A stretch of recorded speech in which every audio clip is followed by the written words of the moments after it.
Everyone, please join me in welcoming your host, Norgoz.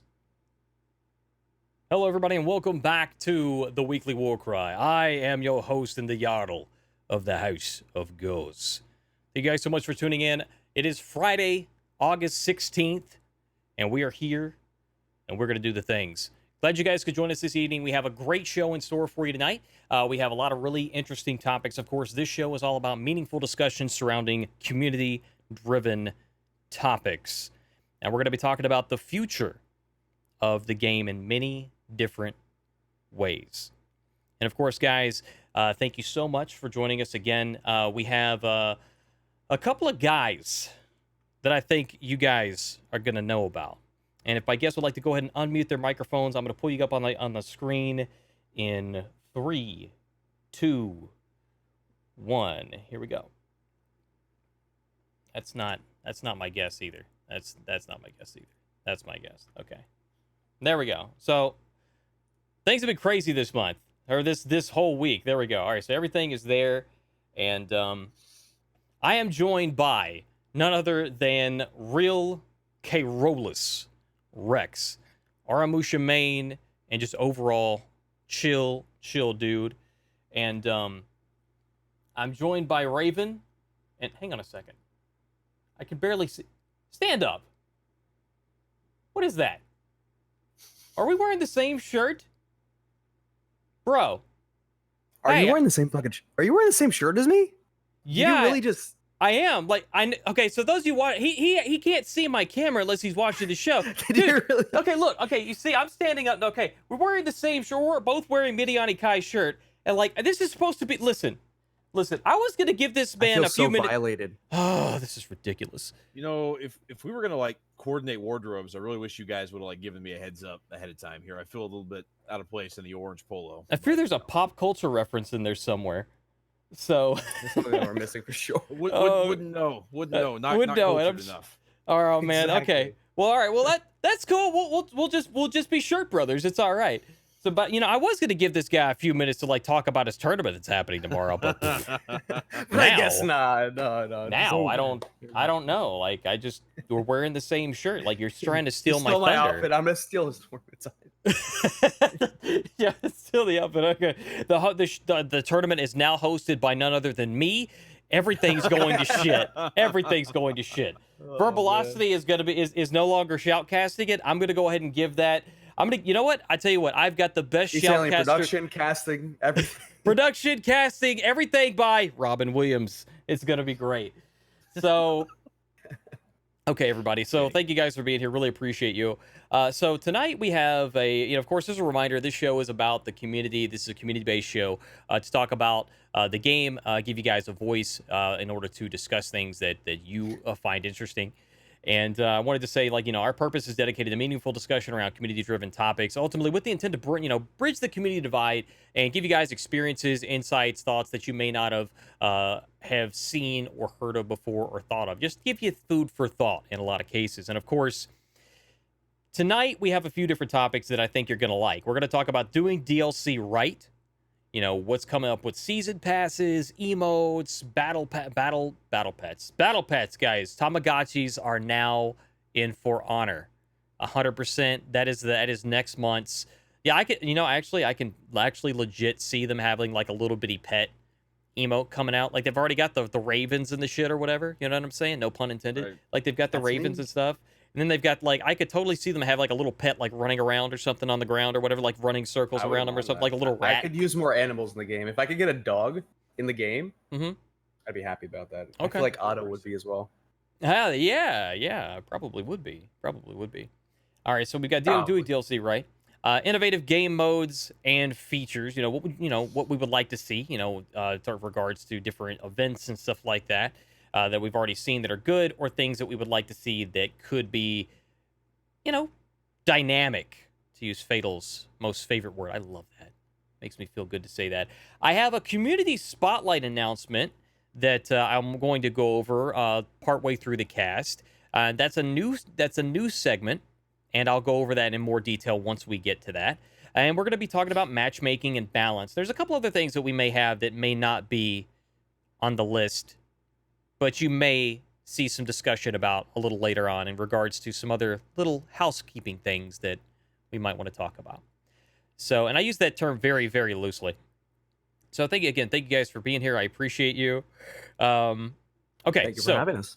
No, thank you. It's a pleasure to be here. It's a pleasure for me. Pleasure. It's my pleasure. It's like, thank listen, you. Your pleasure is my pleasure. Thank you. My pleasure. There's a lot of pleasure in here. A lot of pleasure It's going hard all to get around. uncomfortable. Oh God, Raven did have to go, and never mind. I'm not. I thought we were gonna move past that. We were gonna move past Big that, but scared. he ate chips and he had to go wash his hand before the show. It seemed relevant. just, Now it just seems bad. Okay, lowbrow jokes done. We're moving Yikes. forward. Yikes. Did you fucking much say pleasure. yikes? Too much. All right. Too much. Too much. All right, too much. All right, so here we go. All right, guys. So all seriousness, so doing DLC right now. Here's the context and the basis for this discussion. I am a big fan of Raven. Apparently, Yeah, we lost my Rex. biggest fan. My biggest fan, apparently. we don't have a contingency plan for Never this. mind. I'm just on both screens. What happened? Hello, Rex. Are you okay? There was a slight disconnection. I think I'm back. Yeah, I don't know. Discord's having some freak out you moments. might be right now. back. I'm your not your 100% your sure. webcam is not back. My webcam is. It's just not We it's are me ex- on both screens, so I'm just Yeah. trying to hold on. Can I just We're like somehow? Can I get in the middle? Is that possible? Yes. My head? We're experiencing technical I just want to difficulties. get in the middle of both screens. This might solve this. This is the curse of Aramusha, man. Oh my This is gosh. what happens in actual games, and this is what happens on podcasts too. We're not We're even doing 10 3,000 minutes years into of the bad luck. actual show, and this is already this is going to be the Rex has already screwed it up. I mean, That's I'm great, already Rex. That's trying- fantastic. We haven't I'm even got to trying to- talk Thank you, about the Rex. topics You know. yet, and we're already doing this shit. Now, Rex's room is definitely going to be the most coziest room of all of the freaking cat podcasters that we've had here. All right, so doing DLC right now, the context of this is, this discussion is inspired by my thoughts on the season pass. And I've always been a very firm believer in marketing a new pass with the previous year's content. And many players don't buy the passes in general from what I've seen. There are a lot of people that do buy it, but there's also plenty of people that don't actually go in and buy into like the Wulin pack. Actually, the season pass is more popular than the Wulin is from my experience. Now, I would love to see the numbers on that. I would love to see numbers on that because I don't know if that's accurate or not. But it does seem like there's more people interested in just the season pass in general. Maybe it's because there's an emote on there. But arcade mode is something that's a really prevalent thing that's on the Wulin faction that people like to do for like emotes and effects and stuff like that. But at this point in time, when the new season pass coming up, is that something that maybe we could, maybe we should look into maybe starting to separate and stuff like that? Those are the kinds of the things that we're talking about. So, with all that in mind, all these things could be a potential financial win for the company, and if nothing else, at least for a time. There have been whispers that the game is ending support. Now, I don't know where this is coming from. I don't know why this is coming up, but if you go back and you look at different videos or different posts on Reddit, and I really don't look at Reddit that much, just because there's a lot of just stuff that's spewed out. People seem to think like that's where they just word vomit everything that they see, think, and feel. And so I tend to stay away from that, which is what would make me a bad community manager. So anyway, things like that people will talk about, well, they're going to be ending support. They're going to be doing this. They're going to be doing that. There were some people talking about how they compared it to Siege and how there was announcements for Siege that was going to be changing how they were going to be supporting the game going forward. It was still going to have support, but it wasn't going to be the same. There wasn't going to be as much content released or something like that. So there's been whispers of whether or not For Honor's content is going to be continuing. I firmly believe that there's no issue there. I mean, we've heard about the 10-year plan and the things of that nature. But moving forward, so the new season is right around the corner, and with all these things in mind, I want to hear what you guys think in terms of do you see that the content is going to be continuing, and what kind of bundles do you want to see this year? Do you want to see like new effects bundled in with emotes? Are you kind of on the same page with me, where you would like to see like the season passes thrown in together, and things of that nature? So I want to first start with Raven and his freaking identical shirt boy. We're gonna go with Shirt Gang. The Shirt Gang. Shirt Gang. Let's get some Shirt Gang in chat right now. What do you think, brother? I think Shirt Gang's a go. It's a go for me. All right. So, what are your thoughts on the upcoming season pass and bundles and just the DLC in general? I think that before the podcast, you brought up an excellent topic of the concept of bundling all of the DLCs in just one bundle, and I think that would be great. I think it would be a lot easier to digest. And okay, I have to buy this bundle for $25-$30, this bundle for $25-$30, and this bundle for $25. I mean, that's when you look at it like that, it's like, okay, like this is a lot. But if somebody sees it like, oh, we can get year 1 hero pass and the Marching Fire pass and year 3 season pass for maybe like, let's say, even if it's just like $60, or maybe I'm not gonna try and lowball them here. I don't want to do that to you, but if they can go $60 and below, I think that would be a fantastic value for the average player, and just for the person who is just like kind of getting into For Honor, but is willing to go out of their way to pay for the DLCs. Instead of having to purchase them all separately, I feel like an option to purchase them all at the same time would be fantastic. So wait, so so you're talking about like maybe having the standard game with a temporary promotion that adds in like a season pass or something like that? Yeah, even if it was a temporary promotion, I had more of the idea of just having a standalone DLC that contains all the passes. Okay. But I mean that would be great. That would maybe even be a huge sale for them if they released a let's say version, whether it's DLC or just the game, that include everything for a reasonable price. That could be huge. Beyond that, as far as the DLC goes, getting to what's coming in the future now. Are we covering that? Just to refresh myself. What we're looking for in the future. Yeah. Well, in absolutely. So, as far as everything that could come in the future, I mean, they've already fulfilled a lot of community requests. People wanted some pets here and there. They did the ravens, the owls, the birds, the crows, whatever you want to call them. There's a lot of puns in there too. A lot of potential puns. Exactly. They just put the red eyes in the game, the glowing eyes that every memer ever wanted. Right. So that's pretty cool. And I feel like, they've got like a great idea of, continuing to roll out things that people request often. As far as more DLC goes, personally, I wouldn't be adverse to, maybe some cool character skins, something like that, or exclusive DLC skins for like weapons, or even if it's just DLC effects that are a little bit different from the norm that we get. That'd be pretty cool. As far as anything else goes beyond that, new hero, new season, whatever's coming up in the future, I am 1,000% excited for that, and I can't wait to see what they end up doing with that. Rex, do you have anything that you would like to add on to that?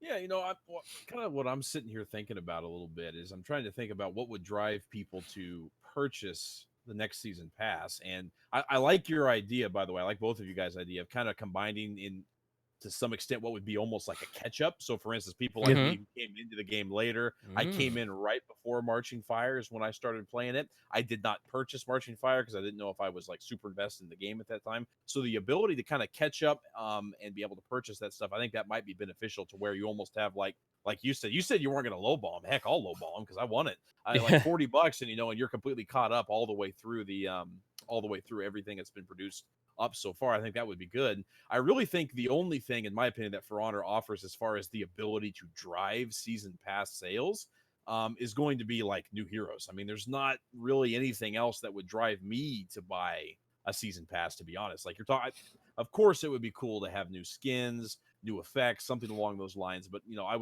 I don't think anything like that in and of itself would ever drive the sales that Ubisoft needs to see to continue to provide support to the game. So that's kind of my 2 cents on that. I absolutely want those things. In my personal opinion, I think they do a pretty awesome job of producing those things. I've got nothing but praise along those lines. I think that the new executions they come out with have been awesome. The new designs, new skins, and all that stuff. I think they do a great job. However, those are all things that I'm personally going to grind steel for, right? Like I would never, Right. I would never actually spend cash on those types of things. Well, I agree with you there. I want to say this because I may have Norgoz, no. I may No. I could have. I mean, it's a possibility that I might have spent some money. I mean, by that I mean I spent steel, but in order to get that steel, I may have used credit card power to acquire said steel in order to get the championship status at 50% off. By the way, free promotion to pre-plug to Ubi that's going through the 22nd, I believe it is, guys. Championship status is 50% off. That means you can get a year of it for $32,500. And if you I'm actually going to spend money on that tonight. That's exactly see. I'm not gonna lie. See what you didn't know is Norgoz gets like $20 for plugging out his podcast every every time you guys charge your cards, he's just making this is how Norgoz buys steel. You know, he's able to plug things like this. Use code Weekly Warcry in the Epic Store. Thank you. I actually don't have an Epic Store code. I need to get one because I partnered up with one of their games. I don't want to distract from well, I partnered up with one of their games and I had the option of putting in a code or something like that. And I'm like, I just never did it. I'm like, I don't know anybody that's gonna like go through and buy anything. I was like, screw it, it doesn't matter. Those things are very, very low end return rate anyway. I was like, it's whatever. I'm not really worried about that. I just wanted to work with them on some stuff. So anyway, moving forward, so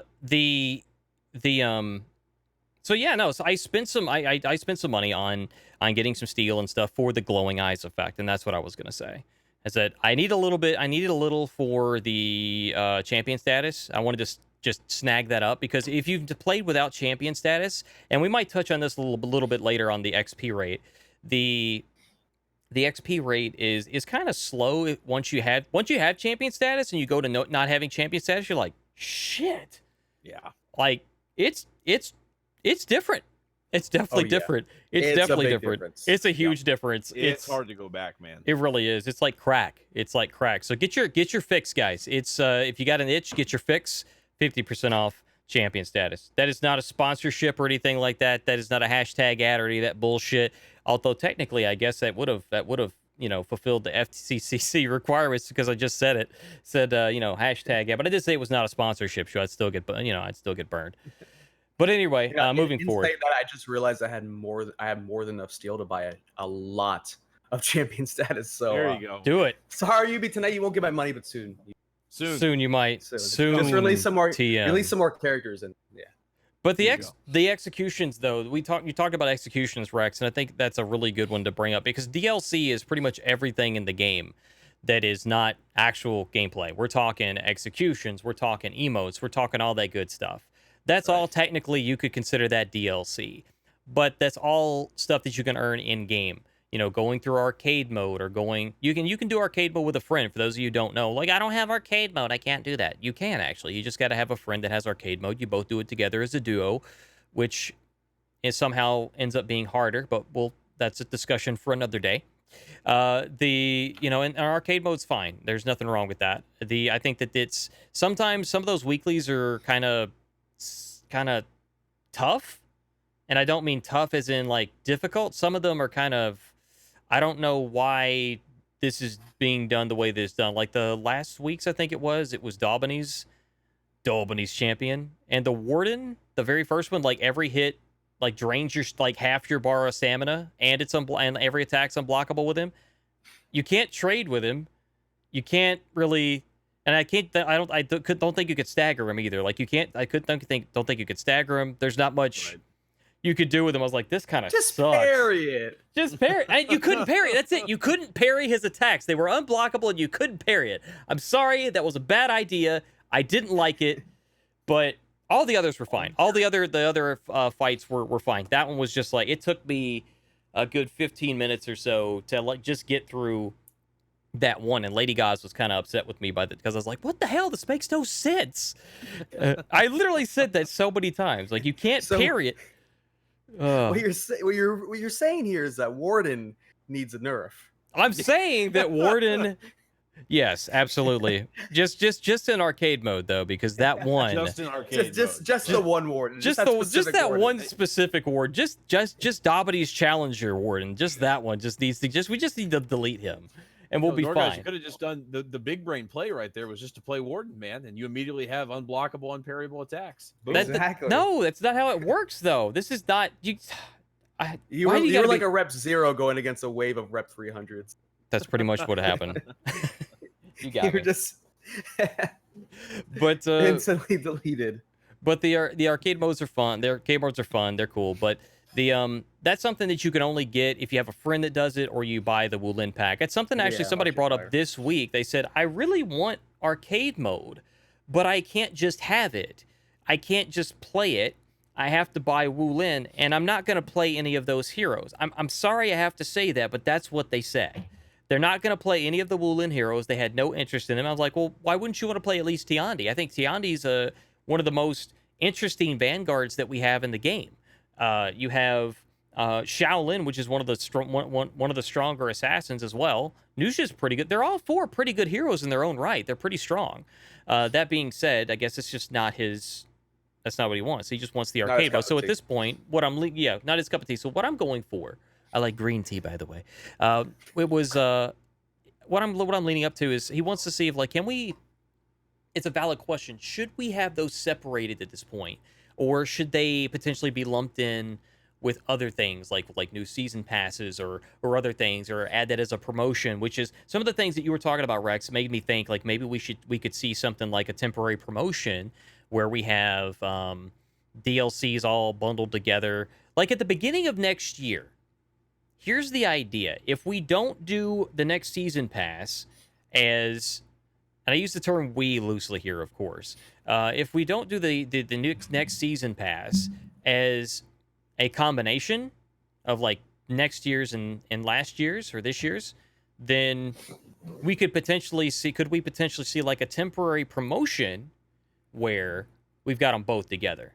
I think even if it's for the first couple of weeks, I think that's something that would skyrocket sales and people would appreciate it. The community would appreciate it. I mean, somebody's going to bitch about it, right? I paid for last year's. I'm getting it. Why could I just waited? Yeah, right. Right. But at the same time, what you were paying for was having it that moment in time. So you were paying a premium to have essentially what we could call early access to it. So there's not really much room to complain in those situations. Exactly. But to your point, Norgoz, I think that's a solid idea. I think what you could do as a promotion to, on the one hand, try to continue to promote the game for newer players, maybe make it available for free on a particular platform. That's why I originally got the game. I did not follow this game from launch. I received the game when one of the weekends it was free right before launching Marching Fire. Okay, it was the E3. It probably was because it was in the summer. It was last year in the summer, so that would make sense. That's when I picked it up. And I actually know a lot of I've run into several newer players who picked up the game when it was free and have really been enjoying it. So I think on the one hand you could do that and then maybe kind of combine it and offer for a small fee or whatever's fair, a combination of basically the DLC up to this point, so that they can have the game that in its entirety for a small price. So I think that would be a good way to start the year. Yeah, I can totally agree with that. Go on, Norgoz. No, you're good. You're good. Go ahead. No, I was gonna say I can totally agree with that. I was actually personally I was gonna take it maybe a step further. Maybe I'd be okay a little too generous here, but my idea was honestly, it's not your money. It's not, you get the DLC. You get the DLC. Everybody gets the DLC. No. It's Oprah For Honor. It's the Oprah For Honor. Oprah the arena. But the funny thing about I don't want to interrupt that. I just want to play off of this little Oprah thing going on here. The more we say Oprah, the more court fees I'm going to have to pay for the copyright infringement of the trademark of Oprah's name. So I'm just throwing it out there. So just get your money's worth while you can. Oprah. Anyway, Oprah. go on, Raven. I was gonna say honestly, for me, I think the driving factor behind the purchase of the Marching Fire expansion pass is simply the heroes. Now, I think there are a handful of people who did buy it for the arcade mode and the arcade mode alone, but I think overall general population bought it for the heroes. The heroes. That was my main draw. Arcade mode was like, oh, that's cool, but I mean, I'm really here for the heroes because I want to play them ASAP. Let me get my hands on them now. Right. And I think that's what most people bought it for as well. And with that being said, I think were you gonna interject? I was just gonna say, like, if you break it down, you're looking at $30. You're looking at essentially $10 for arcade, and then $5 per hero, and the outfits were free. By the way, I don't know if anybody else experienced this. It is a known issue. If you did not get your battle outfits with the Wulin, just submit a support ticket, and they will take care of it. I had that problem, and I didn't submit a support ticket for like 8 months. And I submitted it, and like a couple days later, they're like, "Here, it's fixed. We're aware of it. We'll take care of it. Here you go." And next time I logged in, it was taken care of. It was taken care of. Norgoz, if I could real quick, I have kind of a follow up to what Raven was saying. I think it's kind of on topic with what we're talking about in general right now. Unless I'm interjecting at the wrong time. Oh no, I'll finish up when. God damn it, Rex! Just fucking ask the question. Okay. Basically, I mean, here's one of my concerns. You were talking about originally concerns about whether or not the game was going to continue to have support. And while I don't necessarily believe that's accurate, one of the traps I think that For Honor is going to have in and of itself, just from the way they've designed the game, is that the only continued draw that they will have is new heroes. I mean, I could be wrong, but I don't think that launching too many more game modes is going to be too effective, because look, we already have kind of a surplus of game modes that are unused and underplayed, to be honest. So I really think the only way for them to continue to make money in the form of like new season passes is going to be new heroes. I don't really see how they get around that. So that while I don't necessarily believe that support is ending at the beginning of next year, I do think that's going to continue to be a problem, since balance continues to be an issue in the game, and adding new heroes always is going to complicate the issue of balance. I think there's, we're eventually heading to kind of an iceberg here that could create a problem going forward, because the fact is Ubisoft's got to make money from this game somehow. If they're going to continue to support it, they want to be able to see some sort of profit coming out of it. And really the only way to continue to keep people engaged, I think, into purchasing something is going to be the production of new heroes. I think a lot of us, I think that I'm probably speak for myself, because I'm one of those individuals that I firmly believe in supporting something I believe in, right? I believe in supporting something I believe in. I believe in For Honor, and I believe in its community, and I believe what it stands for. This is one of the, I've said it almost every show, like, it's one of the greatest communities gaming communities I've ever been a part of. And it's something that is very unique. I've loved it from the get-go. I've loved it from the very first reveal, the worldwide reveal, which was so many years ago at this point. And I am so grateful just to be part of this journey, because it's brought me so many different people and new faces, new experiences, new opportunities, and it's just been a really wild ride for, I think, for most of us, players and content creators alike. So I think that for me, like, I want them to succeed. We all want the game to succeed. Absolutely. And I want them to, I definitely want Ubisoft to earn some profit, because they have earned it in my mind. I mean, this is something that's it's an entirely new concept. They have dumped a lot of money into it, sometimes in the wrong areas, if we're being fair. But that's mostly me taking like a small jab at initially pushing so much into marketing, whereas I think some of that could have been pushed into the servers instead. That's my one thing that I would probably like throw out there and say, I think from the get-go, that's one thing that I think a lot of people would say, well, we should have had dedicated servers from day one. And I know that that's in the past, don't get me wrong. But I think that I digress. What I was saying is that we want this game to succeed. We want there to be profit, because if there's no profit, there's no For Honor, there's no future. So the whole reason that we're just having this discussion is like doing it right. What do the players think? What is our perspectives on it? Do we think it should be this way or that way? And what's fair? Because, well, $20 may be too low. Maybe we should bump it up to 25. Maybe 25 is not enough. Maybe we should pay, maybe they should charge $500, for a freaking DLC. I mean, that's got to be some serious DLC. Like, that's got to come in and complete some serious, stuff. Like, I don't think 99% of the player base could afford $500. I don't PC. listen. I would sell some stuff if it included like a giant metal Apollyon statue or something. I would find a way to And pay by for giant, it, but I at the mean like same life time, size. You know, I could afford the 500, but I think my wife would slowly have me murdered in my sleep. If I spent $500 Okay. video. Yeah. So. I'm sorry. So anyway, you were gonna say some stuff, Raven, and we took no, like a I whole like Oh, detour. you guys are perfect, actually. No, I'm glad I wrote everything down. So touching on what Rex said earlier about he and I agree with what he said about new heroes being like the main draw. I agree with that 100%. They're always the new draw in my opinion. No, I will say that new game modes, as long as they're interesting and as long as they have that gameplay loops that keeps people addicted. I mean, new game modes aren't a bad thing, but I think that, and this has been an issue in For Honor in general, game modes haven't really seen a lot of changes. We've seen a lot of different modes, but we haven't seen a lot of changes for the modes. It seems like just recently we're starting to see more map updates, and that's mainly for Dominion. That's aimed at better balancing the maps for competitive play. But besides that, I mean, nobody's heard of any significant updates for Tribute or Elimination, or I mean, not really Dominion either. Besides like the Revenge update, which is a general system-wide update, or even Breach. There haven't really been big updates or consistent minor updates, besides some small map tweaks here and there, and UI changes. But that again is system-wide. That's game-wide. I mean, isn't it true a little bit?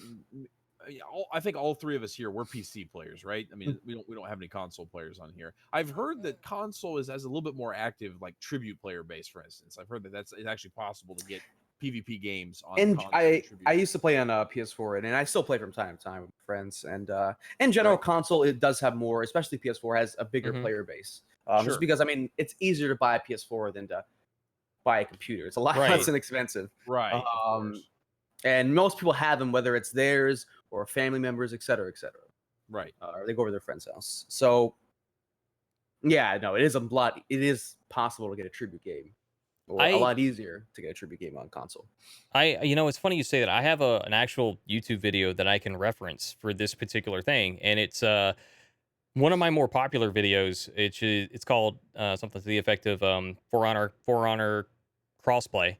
And that's a hot topic in general. Like everybody wants crossplay, but is it realistic to actually go into it? And I kind of talk about it in this video, which is like over a year ago. I don't know how long. It was like a year and a half, something like that. It's been a long time since that video's been up, and it basically just talks about this exact thing. I bring up an event that has like a number of kills or something like that.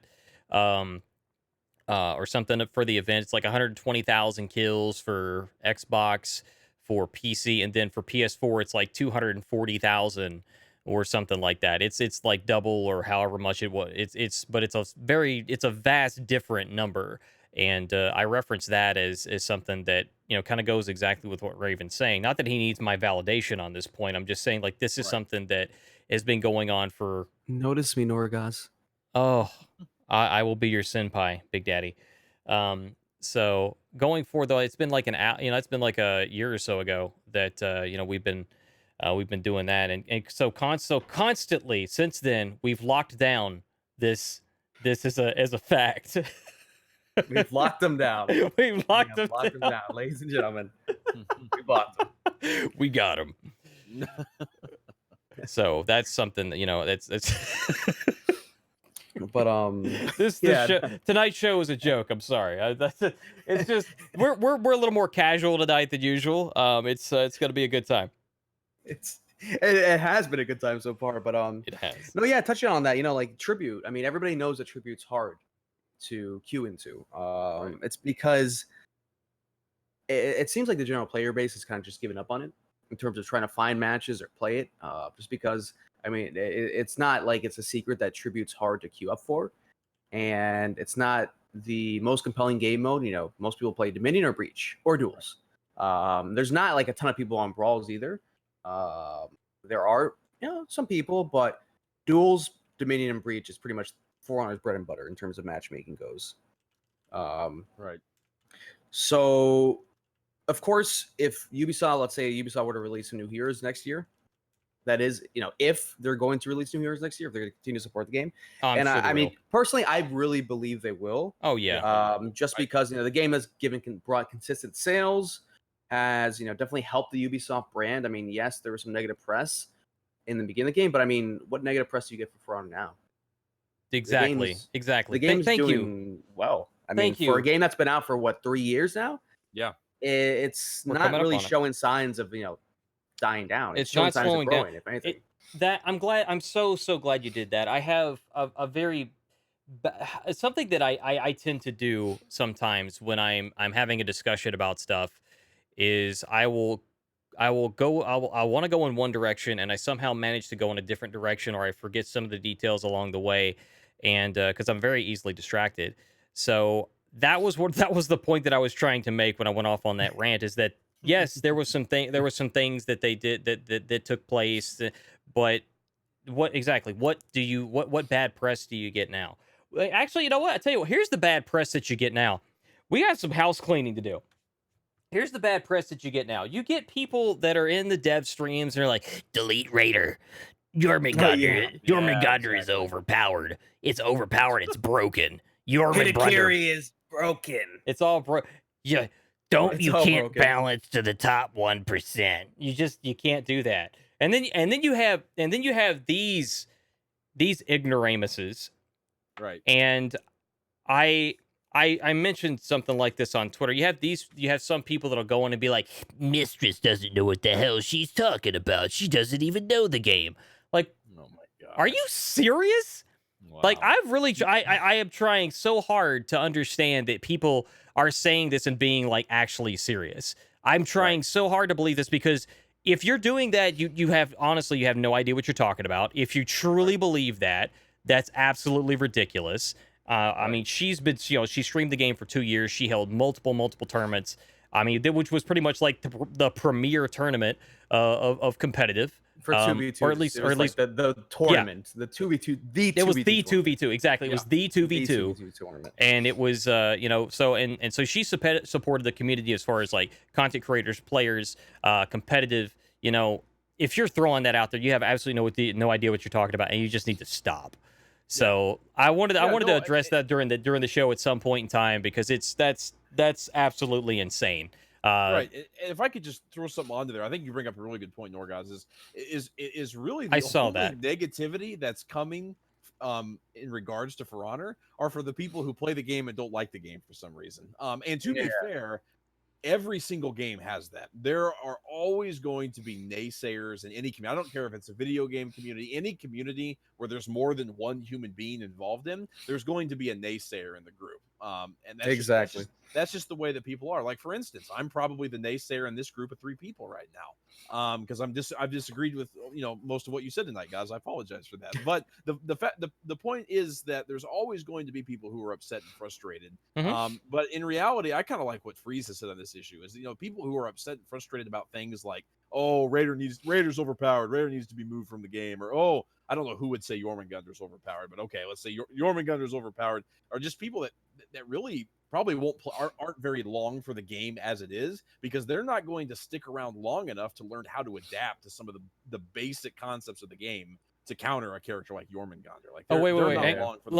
Let me jump in here real quick. Okay, sure. Right now, what's on screen? There is a VOD on screen. Watch on screen right now. Watch the VOD. This is what's going to happen in just a moment. Right there. Read that. He says it's fucking broken. It's funny that we come to this. Right there, he says it's fucking broken. There's your example, silly. Guys. That's your example right there. I'm sorry. I'm not sorry. Yeah. It's not broken, but that's exactly what was said right there. And I say something like, I guess, he's actually weak. You can't just react. I mean, you gotta work on it. I think I might even told him to get good. I don't know if I actually sent it or not, but I was like, dude, really? I hope he did. Yeah, that's good. But yeah, it's funny there's that a huge disconnect in the community. There's people who play the game often who kind of understand like the core concepts. Yeah, they may get frustrated at times, but that's normal when playing any game, I'm sure. Oh, I reported them. Yeah, especially if you lose. And there's the people who that's normal with playing golf. I mean, that's normal life. Exactly. And then you got the people who don't really play the game too often, maybe came back to the game after taking a long break, and they get beat by 1 or 2 raiders. They're like, oh my god, stunning tabs fast. Like, this character's broken. Mm-hmm. And I say that because they don't really understand, maybe how the character works or how the game works now as compared to then, or just in general because they haven't really played the game much. I mean, every game suffers from that level of ignorance, and you can call it ignorance not in a negative way, not with a negative connotation, just simply stating that this person is not aware of X, Y, or Z. Sure. And it's for maybe A, B, or C. Maybe they just, like I said, didn't play the game for a while, haven't played the game at all, just start playing, or maybe it's because they haven't really practiced against this character. So yeah, I mean, I think there's a lot of that. And my favorite thing is I'm on scrolling through Twitter and I see like Roman just tweet something very innocuous. It's like I'm heading home to see my dog or like my family, and you have somebody comment on their status, delete Raider, please. And just like I just think it's like that was clearly not the time or place to do something like that. It's just, I think it's hilarious right there, right? But I also would like to throw out real quick, I've not been a part of this community for as long as certainly the people in the podcast with me, but also just the people in the community in general that I know. But I would say that as a relatively new member of the community, about a year or so, for all of the negativity you see coming out of Reddit, coming out of people that you might see once or twice in that For Honor, live stream, and then never see them ever say anything again in any other Twitch chat, I think you see a lot of positivity coming out of the game. And you got people like Norgoz who are doing stuff like this, trying to promote positivity, trying to promote creativity, giving an outlet for people who love the game and who are a part of the game to be a part of that community. So really, and I feel like I'm pretty in tune with the community, I see a lot more positivity coming from the general community than I do see negativity coming from the fringes of people who aren't going to be there very long. Exactly. I mean, if you take a look at how it's changed some people's lives, like Clutchmeister, for example, he became, he got a popular following because of For Honor. Alernikin won a substantial amount of money. Mistressed, tournament organizer, competitive player for a while, landed a job at Ubisoft pretty much because of For Honor. I mean, like, it's changed people's lives in positive ways. Lowly Chol just got partnered the other day. Congratulations, Daddy again. Law, congratulations, awesome. Lowly Chol. That's amazing. Absolutely. Daddy Law has a very successful regular stream. Yep. Yeah. And I think he's doing a 24-hour thing right now. Oh, really? Or no, maybe he ended it already. Which is as soon as it comes out of my mouth, I'm like, view count goes to 0. I'm just kidding, guys. Oh shit, Daddy Law's on? But really though, no, Daddy is freaking amazing. He does like 5,000 24-hour streams a week. Still, man, I tweeted something like this out earlier, if you caught it. Like, it was basically, he does like 5,000 24-hour streams a week. Still managed to function. And I missed 24 minutes of sleep, and I might accidentally pour coffee in my cereal. It's kind of ridiculous. But we're kind of deviating off a little bit. My fault. Not sorry. But we're currently talking about doing DLC right. It's a really good time to reintroduce the cast. I'm your host, Norgoz, part of the host of the Warcry podcast, the weekly Warcry. We're here with real Carolus Rex, which is on the other side of the screen that I'm trying to point at.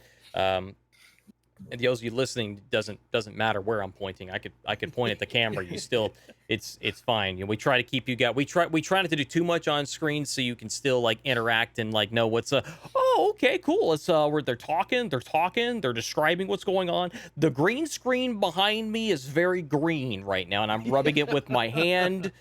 I'm rubbing it with my hand softly. Just to show you that it waves and it's very it's open and available. It's like screen. It's very screened. I'm telling you, Norgoz, if you ever wanted to sell out, you'd be a great ASMR streamer. I am also joined by Raven. Raven is right here. He is with me. Be here, even though Norgoz unapologetically stole my outfit. Unapologetically, I do not. I apologize for nothing. I'm an unapologetic comedian. Okay, which is actually most of the humor that I do as a comedian is not online, which is, it's sad. It's sad. Speaking of which, never mind. I will talk about my thoughts later. Anyway, so we're talking about doing DLC right, and we're talking about like discussing season passes, characters, cosmetics. My guest here brought up some really good points in terms of right now the big selling point, the big go-getter right now is going to be Heroes. That's probably their main drive for revenue right now, as far as like people buying steel to buy stuff. I'm not sure, I'm not sure what the data is on the champion status sales. I'm not sure what the data is on the season pass and the Wulin. I imagine those are pretty big sellers. As far as like people just randomly buying steel, though, I have no idea. I know some people in my community buy steel. The ones that do, they'll buy like maybe $10 at a time, or they'll buy like $100 in a month. It varies. I know that's a lot, but I'm just saying, in my own Twitch audience, that's what we look. That's what we see. So, and there's nothing wrong with that. I think that's totally fine. I think that's cool.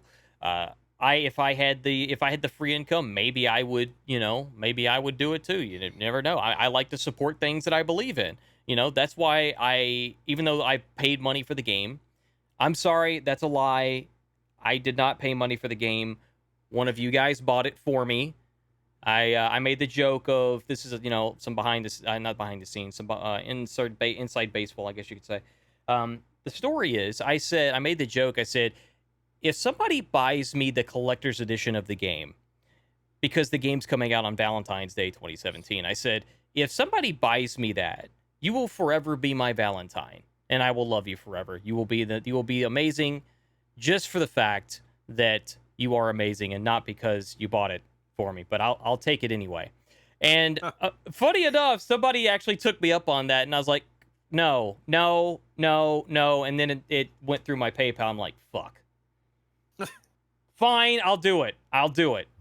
So I took the money.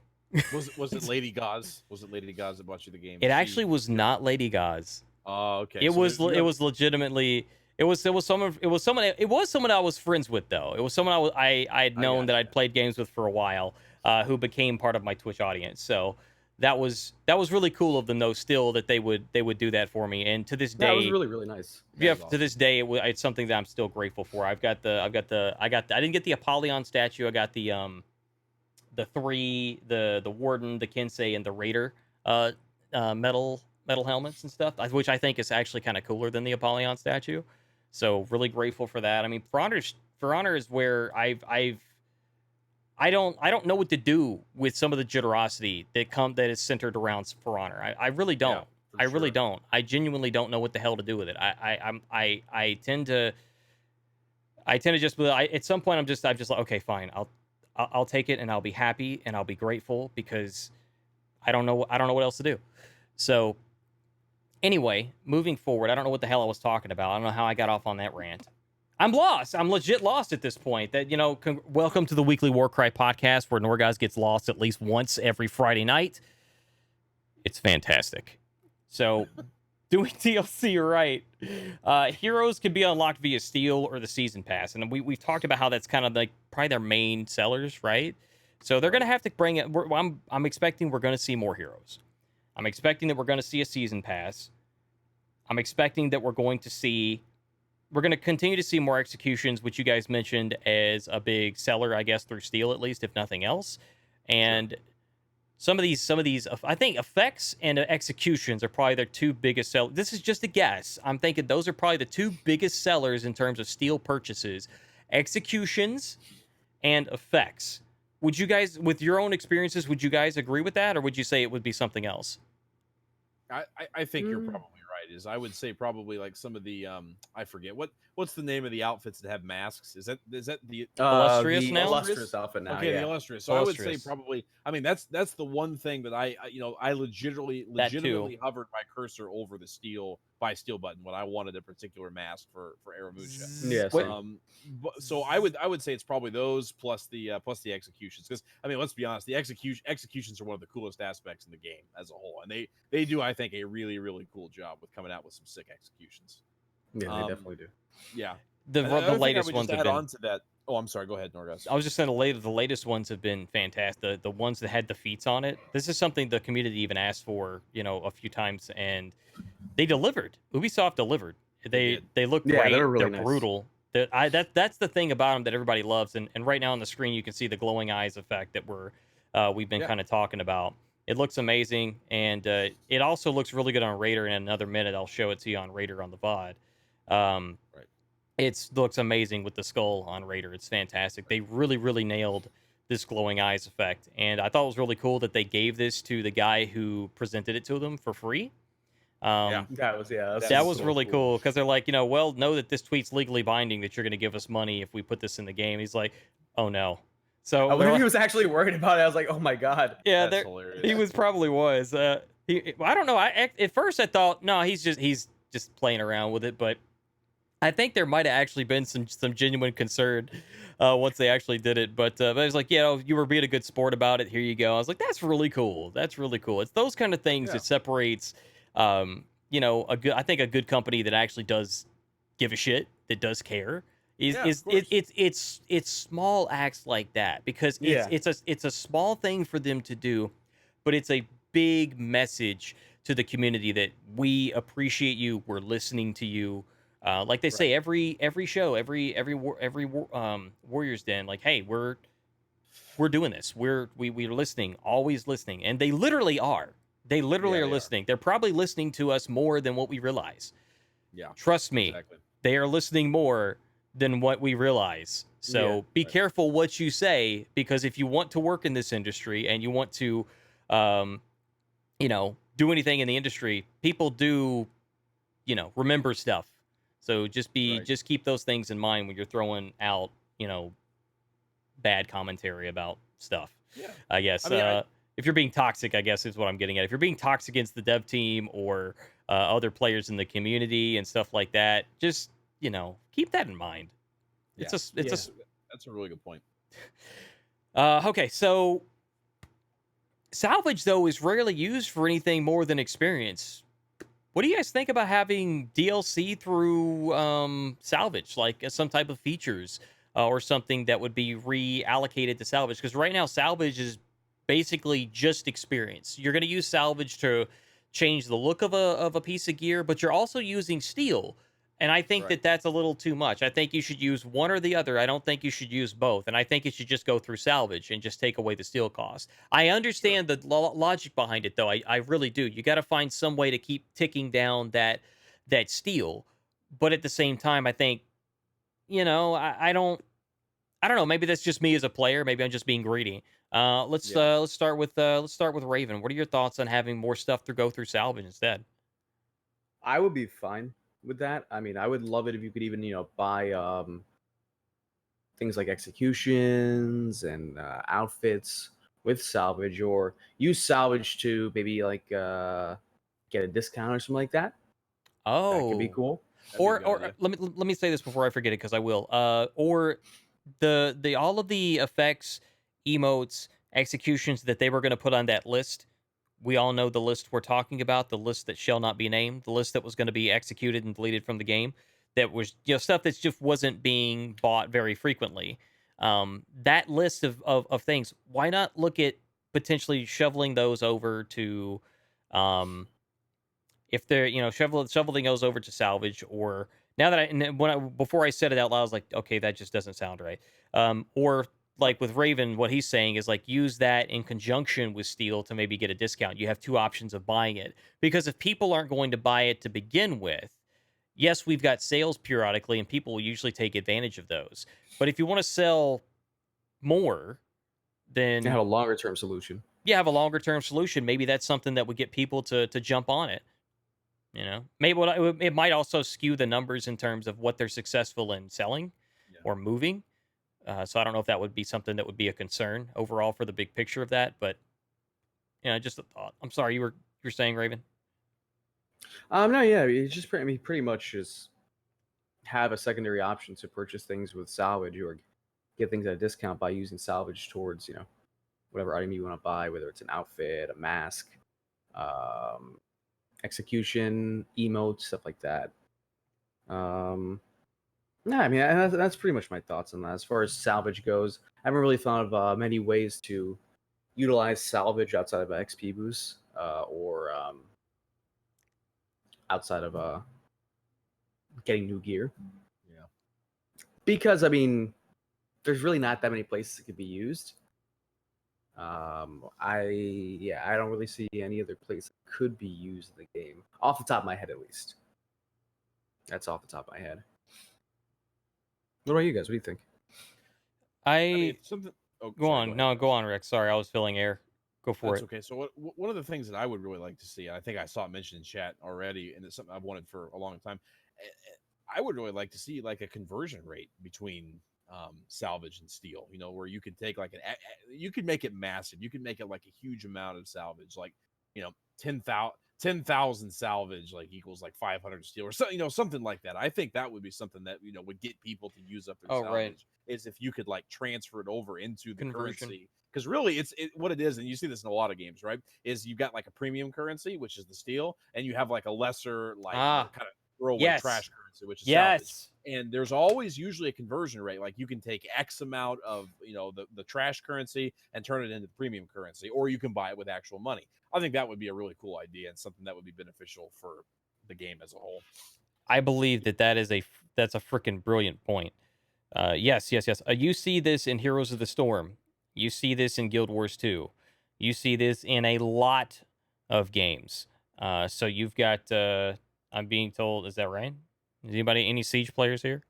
Is that happening in Siege? I don't know. Actually, I think that's right. I think there is like a paid, and I think there is various currencies in that. I don't know. I could be wrong. All Two I can people say. said yes. One person said no. Yeah, see, that's what I'm saying. Like, I don't. This is why I don't. This is why I don't talk to chat during the I show. play Siege, but not enough. Not enough. I've never played it. So anyway, so It's my a good point time. is that though there's two currencies in Heroes of the Storm. There's two currencies in Guild Wars 2. There is a conversion in Guild Wars 2. There is not a conversion in Heroes of the Storm. You can't convert their shards into their gems. In Guild Wars 2, you can convert. I think they also some kind of shards or something into gems. You can do. I think you can. I don't know how that exactly how the conversion works exactly. But you can do it, and you can do like a certain amount per day. So anyway, but yeah, what we're getting at is there's two different types of that. So either way it goes, like it would be cool to have a currency you can earn in game and then the current paid currency. But that we kind of have that already in Steel. It's just you can get it both ways. Stop it. You can get it both ways, or you can I don't know, man. I think what we're leading up to is though maybe use salvage more. Maybe find ways to use salvage more. And I think find ways to use salvage more. because once you get, I think once you get to over like rep 100, especially if you're like in rep 20, rep 30 with a particular character and you're playing a lot, you've got like a buttload of salvage that you're sitting on. That, unless you're buying like the insanely priced XP boosts, you're never going to be able to blow through it all. Like it's outrageous. So yeah, I mean, it's something that I think is worth looking at, and they probably looked at it before. Maybe they haven't, but I do want to before we move forward, I want to see is there any we've kind of ping ponged a little bit between the second topic and the first topic, and I know we do a little bit of an overlap. So let me just go ahead and officially announce that one. They both kind of go hand in hand, and the second topic, as we've discussed before, is innovative game modes and features. What would you like to see? And the context here is that For Honor has potential for many dynamic features that would be unique to it. For modes like Infernal Dominion, which is a really, really popular Dominion event. You have features like the Kill Card emote, which currently houses an emblem. But as an example, what if it supported GIFs or short video clips while it was up? I have 100% certainty that everyone and their mother's brother's uncle daddy would put Ricardo in their freaking kill card if they could. So that's probably out immediately. But what if though, what if there was something that like that they could utilize or put in the game? What if you could do the same with the Warden's banner? You have more customization and things of that nature. These are the kinds of things that we're kind of talking about, like the dynamics. That would be really cool. My first question is going to be, right now we're talking about game modes and features, and ultimately we're mainly, I guess, just talking about the features itself. I have a lot to say about this. Oh, good. I'm gonna start with hey baby, yeah, you want to come over here and talk about this game you've never played? No, I'm gonna let's have Lady Guys talk about this. Yes. No, she's not even home yet. She's not even home yet. She would probably come over and say something like, she'd probably say, "Am I live? Okay, die in a fire." Like, what? Where did you're so rude. Like that's what she usually does. I'll say, "Hi, honey, how are you?" Die in a fire. I'm like, really? Wow. Really? This is a family show. She sounds lovely. She is lovely. She really is. She's fantastic. That's perfect. That's the kind of love that we have, you know. Anyway, so all seriousness though, she's amazing. I wouldn't be here without her. She's a huge supporter of me in more ways than I ever let you guys know. So I guess for right now, that's actually super heartwarming. Thank you. Just saying that's so pure. Thank you. And I know I know you both have really big support groups too. I know you guys both have families and your streamers, your content creators. You've got Raven, who had done so much for the competitive scene with For Honor Arena. I mean, it's a lot of work behind the scenes. I have a decent amount of work doing the podcast every week. I can only imagine how much bullshit you've got to deal with the freaking no kidding. with Battlefy and people talking to you about you know, like, oh, well, can I join, or can you reopen the submissions? Can you add more teams? Can you every tournament? Every tournament, it never fails. There's always that one person who's like, "Hey, didn't check in on time. Could you add me?" And it's like, the brackets are up. I can't. Once those brackets go up, all bets are off. Yep. Brackets go up. You gotta be. Out of my hands. Yeah. So here's tournament 101. Okay, if you're participating in a tournament 101. Okay, read the rules. Number 1, read them again. Okay, if you're not, read them again. I don't care how sure you are. Read them 3 times. All right, make sure your team is good. Team set up. Okay, you both have to check in. If you're the team captain, you got to make sure you check in. Check in. Make sure that you're checked in. Double check to make sure your cookies aren't screwed up. Make sure that you're actually checked in. You're on the brackets and everything shows up. Okay, and then read the rules again, right? Then read the rules again. Okay, then watch the countdown timer. Okay, because once you're done registering, you still have to do the actual final check-in, or you're done. Brackets get finalized, they go up, they're done. Just like Raven said, he doesn't need me to validate that. I'm just reiterating it. So that's it. Sorry, not sorry. You know. Yeah, that's pretty simple. much. That's literally it. Once those brackets are up, it's done.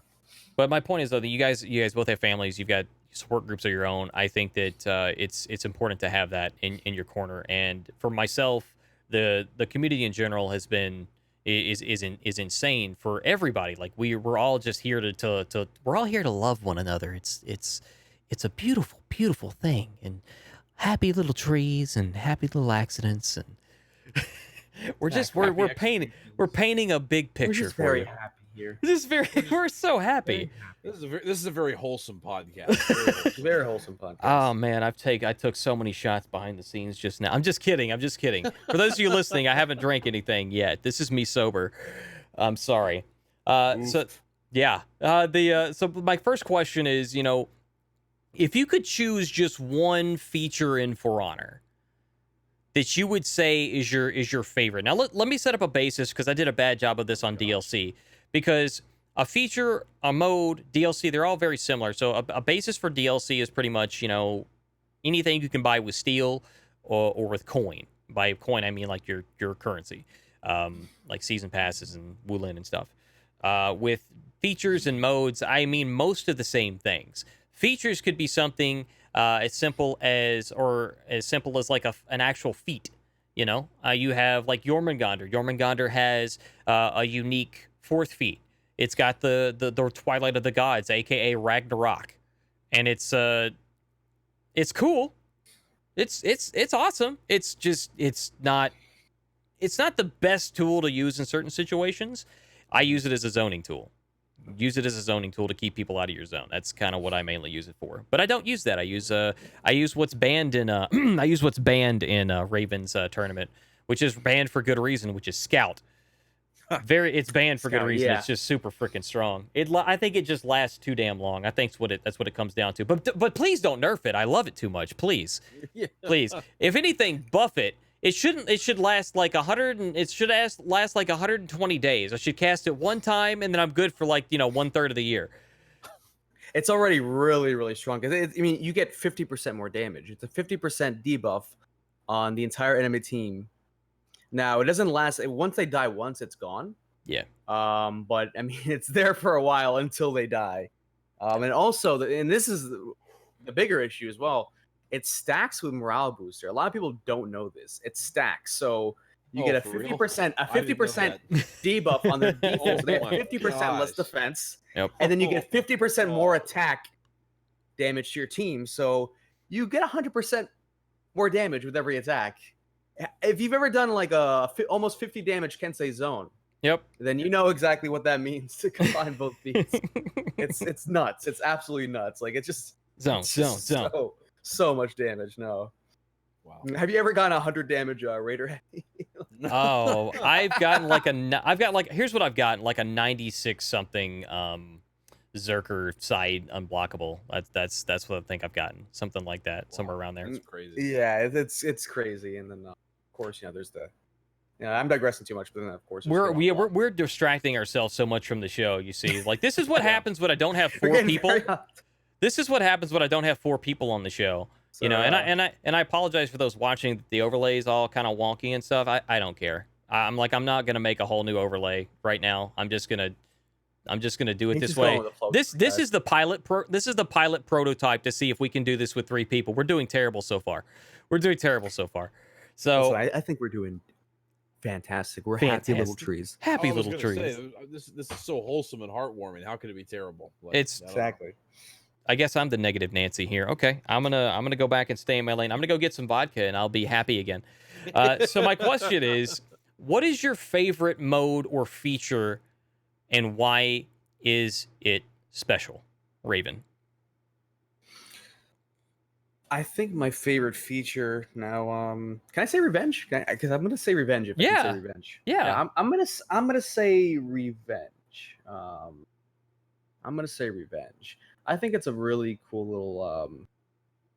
little mechanic. It's nice. It prevents you from getting to that point where it's like, oh my god, what am I supposed to do while I'm being ganked? Which was, if anyone's ever played like Dark Souls, I mean, there was really not a lot you could do while getting ganked. There's no equalizer like that, and it feels fair. Like you get revenge, is like, okay, I've just gotten beaten up by like 3 people. I need a breather. I need a respite. I need to be able to fight back. And especially if they're like competent people who are ganking the right way, you can't press any buttons, do anything. So it's like, okay, what can I do here? Oh, I got revenge. I can do something. That's nice. So you can maybe fight for a couple seconds, maybe in a situation where you couldn't. So I think that's really cool. And it definitely provides like a good ebb and flow to combat. It makes things more compelling. And I think it's just, overall, it's a well-done mechanic and a good feature in the game. I think that, speaking of features, there was a question in chat I want to address. There was a question about spectator mode, and your tournaments this weekend, Raven, are going to be casted by Verbalocity. Is that correct? Verbalocity and Vivid Nas as well. And Vivid Nas, fantastic. Well, we got he the will boys. be casting one on Saturday, not on Sunday. He has prior engagements, but Oh. the one on Saturday, the one tomorrow. Oh, that's fantastic. Vivid Nas and Verbalocity. The boys are back in town, man. The boys are back in town. I Dude, know. okay, so I was really excited to get them back together. At what time can we expect to see this and when it does have spectator mode, correct? Yeah, they're going to be the first tournaments featuring spectator mode. So outside of the season reveal stream, which I was on, by the way, I was there with you guys. Besides the season reveal stream, this will be the first glimpse at spectator mode. So that's going to be really cool. That's going to be really cool. So I just got to remember not to like go under the map too much or something, or go into a wall and then get stuck there somehow. No, it should be fantastic. And they'll both be starting 1 p.m. EST. The one tomorrow will start at 1 p.m. EST. All right. Of course, if you want to play in the tournament, check-in begins an hour before that. So you have anywhere from 12 to 1 p.m. To check in and enter the tournament if you haven't already. And same thing for the one on Sunday as well. It starts at 1 p.m. EST. And check-in's an hour before, lasts for an hour, of course. So you have until the tournament starts to register and check in. There you go. There you go, guys. Do you have if you have a battle file link available, can you, if you want to post that in chat, by all means, feel free. I actually might. I actually think I do because I just Take your copy time. and We've pasted got them. we've got all the time in the world. Like I'll go we're ahead here. and grab that. No, I Go ahead wasn't. and I grab wasn't that, but pushing. feel I was free to like, no, you're fine. I wasn't trying to. I'm sorry, Raven. I feel like I'm. You make me feel like I need to rush right here. I didn't. Oh gosh, I'm so sorry. I'm such a bad person. The audacity. Just, Man. just. You invite me onto the stream. I'm feeling comfortable, and then I see you're wearing the same shirt as me. And that really threw me for a loop. And now you're here rushing me to give you a link. My anxiety right now is It's a through little the roof. much. It's through the roof. I can't handle It's this up anymore. here. It's not up even on here. camera. It's not even It's up here. It's up here. The wholesomeness is gone. Like it was all lovey-dovey and kisses and hugs, and man, it just went out the window. I really think it has something to do with the shirts too. I think the shirts have Oh my god. a lot of issues. Well, we'll have to. Well, we can always just take our shirts off, and we could totally just take them. I'm just kidding. I'm not going to do that. We could go there we go. skins. We could go skins. Skins and shirts. All right, there we go. It is in chat right now for the live audience, and if I'm not lazy and silly, I'll get that in there for the YouTube posting as well. That's both for posting for North America and EU. Tomorrow's I believe is NA and Sunday is EU, correct? Exactly. Yeah. Okay. The first link is going to be NA. The second. Fantastic. And NA's tomorrow, like you said. EU's on Sunday. All right, good stuff, man. All right, Rex, what do you believe is your favorite mode or feature, and what makes it special? I mean, for me, it really comes back to what I like about For Honor in general. Is I like team games. I like team games in general, not just in For Honor, but in real life. I'm in real life, just a little opening the door a little bit. I'm a project manager, so my entire job is forming teams to accomplish different goals, and I get to do a little bit of that for fun when it comes to For Honor. So what I really like about games like Dominion, and I'll be honest, Breach is my favorite game mode because it is so team intensive, in my opinion, that it just comes down to the teams, finding out who's going to take what different role in the game, who's going to go where, how are we going to handle this gank scenario. That for me is my favorite aspect of the game. That may not be exactly what you're looking for, but that's at least what resonated with me when you asked the question. And you were saying, sorry, what was it again? I was typing something and I missed part of that. That's okay. I ramble. I understand. It completely makes sense. I was saying that the aspect of like playing as a team together, having a group of individuals, knowing what the different roles are, planning for how we're going to handle this scenario, the heat of the moment, making the decisions that are going to impact whether you take the dub or whether you're going to have a loss. That's my favorite aspect of the game. So team comp strategies, I love it. So you're saying the uniqueness of the game is centered around, as an example, like I would say like using Dominion and Breach as examples here, is the modes themselves and the way that they change the way that you would adapt to different strategies and different comps, because it presents a unique opportunity, because you have it's a bit of a MOBA, it's a bit of a fighting game, Right. It's a bit of I wouldn't say necessarily, I almost said RTS, but it's not what I'm looking for. You do have you've got different feats that you got to change, that you're going to have to maybe adapt around and things of that nature. So what you're saying is like the dynamic the dynamicness, if you will, that their game modes and their team comps and whatnot come together and bring out. Is that kind of what you're getting at? Yeah, so I think your example is a good one. I'll throw out another one, for example, knowing exactly like when the banner is going to come up in Breach and the battle that ensues and the anxiety that takes place, and you're trying to get it on your RAM and the entire enemy team is right there, and you're trying to figure out how you're going to get it done, like those heat of the moment decisions. And yes, the uniqueness that the game modes of For Honor bring out in relationship to team strategies and team fights, that's what I find most enjoyable about the game. And secondarily, and this might be a little bit unpopular, but secondarily, I kind of like the fact, and this is always going to be here in my opinion, that there are some heroes that are considered more of a challenge, that are more difficult to play, that are not optimal. So what you might see that I'm an Aramusha main down here. One of the things that draws me to Aramusha is everyone kind of unanimously agrees that Aramusha is a bad hero, and that it is maybe difficult to play is not the right terminology, but difficult to play well and effectively, right? And there's a draw to that for me. There's a challenge here. This is something that is going to be difficult when you're able to do it. When, like the other night, had a fantastic Aramusha game where I felt like I was mixing people up really well, ended up going like 19-2 in the game. It was a lot of fun, and I'm like, those are the moments that make Aramusha playing worthwhile, because it's not as difficult to do that playing Raider, for instance, but playing Aramusha, it adds a little bit more uniqueness and challenge to the game to try to figure out, how am I going to mix this person up with the very limited moveset that I've got in order to be effective. That to me is very appealing, and it's one of the main reasons I play Aramusha. It's like playing Dark Souls with a rusty dagger. There you go, right? Like barehanded. Right. Yeah, or the old wooden ladle.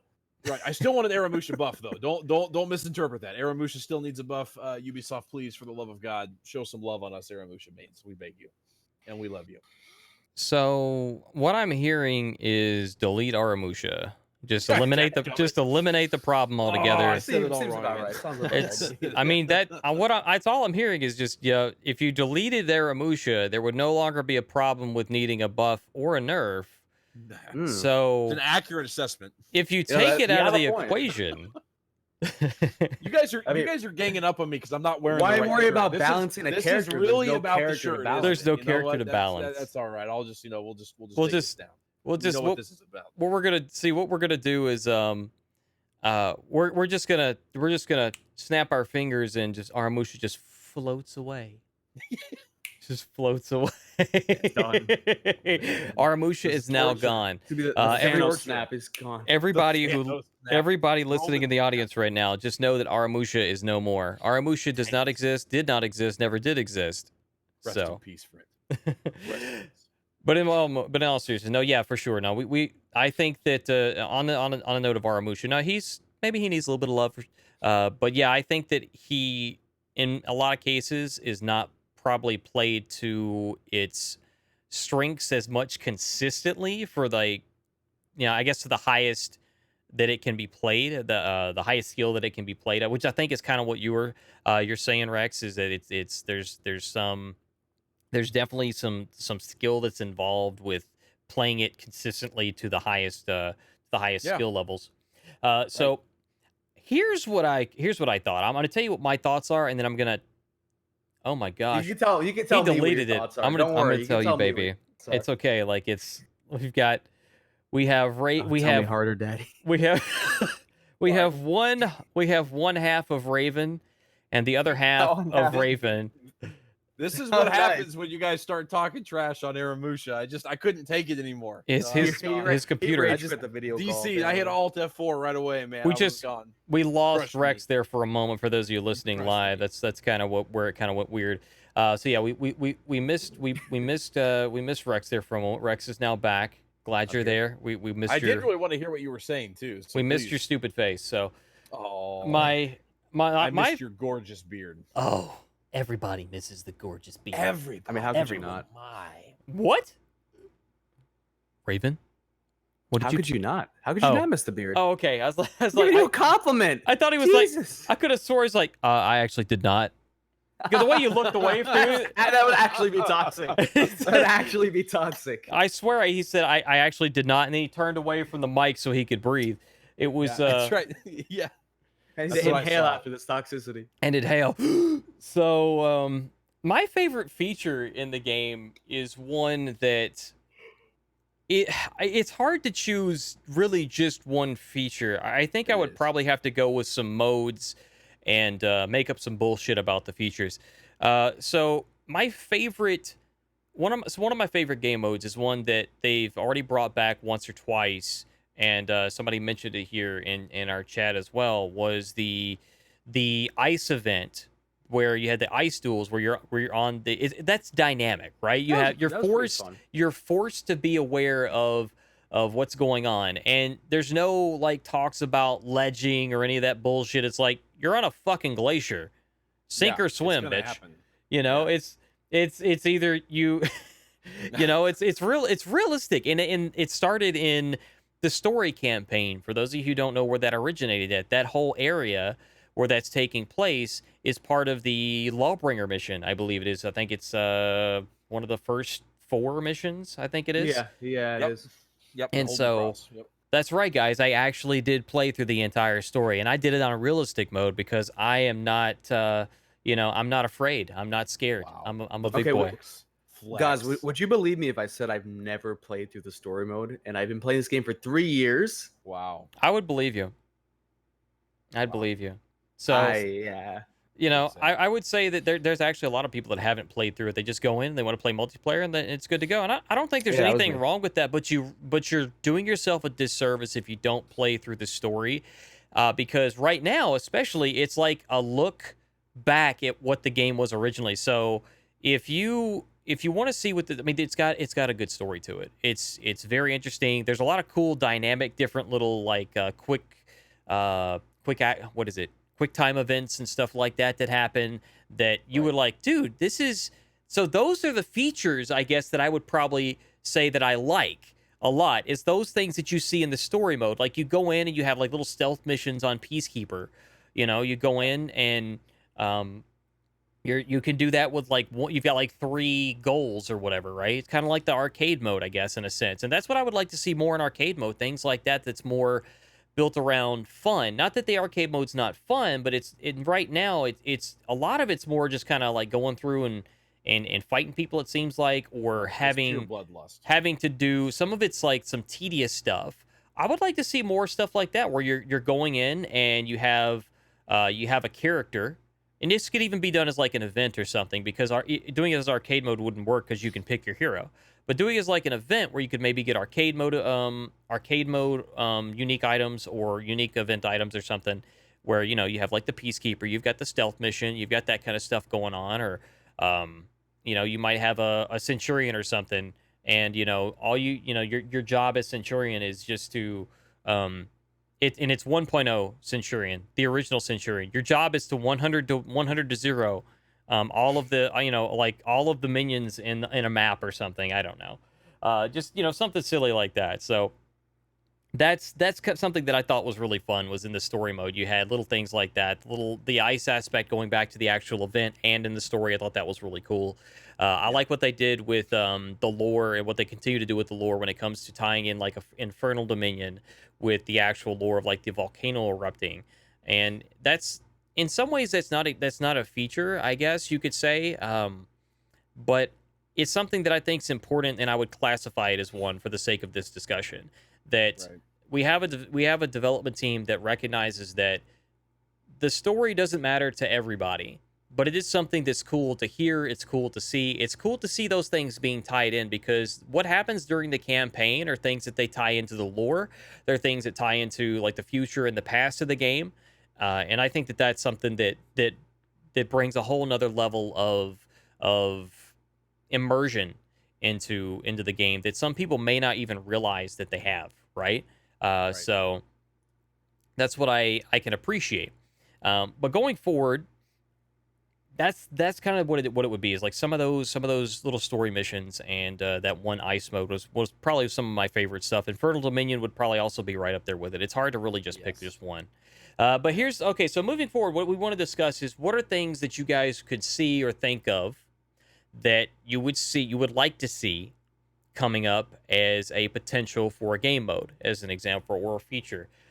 But before I get to that, let me give you mine. Okay, now hear me out. Okay, hear me out. For Honor Battle Royale. I know. It's kind of a crazy concept. Hear me out. 50 players, one weapon, one One weapon? One weapon. one weapon, Sentinel. 50 players. It's literally just a ballista. Okay, so all right, it's just been revealed that Norgoz is really a Call of Duty player. That's what we've just discovered. Exactly. I actually played a lot of Advanced Warfare, I'm not going to lie. There you go. Oh, my goodness. But no, really, For Honor Battle Royale, can you imagine a wide open map with I would love that. multiple heroes, and you can have feats or not have feats. And if you had feats, there's 2 ways of doing it. You can have their feats, or you have a generic pool of feats that everybody has unique to this game That's mode. a good idea with feats. I've heard people say stuff about battle royale modes, but I haven't heard anything about feats. And I this could potentially bring in an entirely new group of fuckers, okay? That's I know you were gonna go for it. I know you want. of fuckers, all right? Are you just trying to describe Fortnite's community? Is that what this is really about? I was gonna say you fork didn't knife. want to use that term? Fork knife, yes, fork knife. Oh, okay. So, this could bring in the entire new group of people to the game, okay? And a whole new. What I was thinking in the back of my mind is a whole new world of shit that we may or may not want to delve into. But in all seriousness, it is something that I think I've always thought would be a really good idea. I've always thought that For Honor as a battle royale could be fun. I've always thought that seeing this type of combat system in a battle royale would be fantastic. We've already seen something like that called Swordsman, Samurai or something like that. It's overseas. It's not here in the US yet. It's still under alpha, I think. And it looks really cool. It's not balanced. I kind of want to check that out now. Huh? Kind of want to check that out. You definitely want to. It looks really fun. I think you can still. I think you can get in now. Maybe. Can you, if you know about it, send me the title or link or something. I'll have something like Samurai or Swordsman. I think I don't remember. But it was overseas. I don't remember if it's through. I think it's Korea or China. I don't remember where exactly. But if it's through Korea, then it's going to be really difficult to get into. But I think at one point they were looking for some testers. Is that a pun? Is that a pun? It depends on it depends on if he's talking about South Korea or Best Korea. I mean, yeah, one's a lot easier to get no. Oh, we're trying to stay on the air. We don't. I mean, if we're really gonna, I'm not gonna do it. I could have played off that, but I'm not going to. I'm not gonna go. I'm gonna leave that one alone. I didn't fully understand the puns until you guys threw it out there. Like, okay, well, anyway, moving on. So, no, really, battle royale. Hear me out. You know that could be fun, and it could be. I mean, we have this in Mordhau. That being said, I think Mordhau had a great idea. It was a failed concept. Not enough people played it. I played launch day, or no, was it launch day? I thought it was launch day. It might have been launch week. The Swordsman X. Played it, and I had uninstalled it. The Swordsman X. Thank you to Arson PR for that. I believe that is accurate. Yeah, it is a very. You've got different weapons. You have crossbows. You have katanas. You have long swords. You have daggers. You have a lot of different things like that. So this is something that if I almost did it. Wow. I almost did it. I'm so sorry. If Fortnite Honor, if For Honor could capitalize on this before that, Fortnite something X like For that comes over, I really think that this could be an interesting concept. I'm just saying, like, I'm not the guy who like makes the final decisions. I'm the creative guy that brings you the ideas. Okay. Right. All right. I'm that guy. All right. I pull the stuff out of my ass. I show you what I think is shiny, and you tell me if it's good enough. Okay. There you go. So there's the battle royale idea, but I would love to see an MMORPG with this combat system. I've said it since before it came out. If you put this into an MMO, I'm telling you, you would sell so much. So Ubi, if you are thinking about getting into the MMO world, this is a very unique niche that would bring a whole new concept to MMO gameplay. You bring in the people that want the real-time combat of For Honor, the real-time combat of like FPS, because that's also what I believe was one of the ideas of people that they had pools that they wanted to bring into For Honor. You know, you've got the immersion, and that's something I think would just be really, really interesting. I mean, you do have real-time games like that, like Terra Online was arguably the first, although there were others that launched before it, I believe. So there are other, the content of the Ninth Seal and some other stuff, which I think that one's free to play. Actually, Terra's free to play now too. You've got a lot of stuff like that that's kind of that's kind of cool, and it's real time, but it doesn't have the defense reticle. It doesn't have the unique mix-ups and the move sets that this does. It has auto attacks, and it's got, special abilities. You hit one to stab them hard. You hit two to stab them really hard. You hit three to stunning tap them. You know, that's what that is. But with this setup, I think it would be fantastic. I kind of got off point a little bit. That was supposed to be a bit of a joke with the battle royale thing, but realistically, that could be cool. I want chat to tell me what you guys think about this. I would like to hear your guys' thoughts on that, because it seems like that's where we're going. What were you going to say, Raven? No. Oh, go ahead. Oh no! That said, that could be pretty interesting.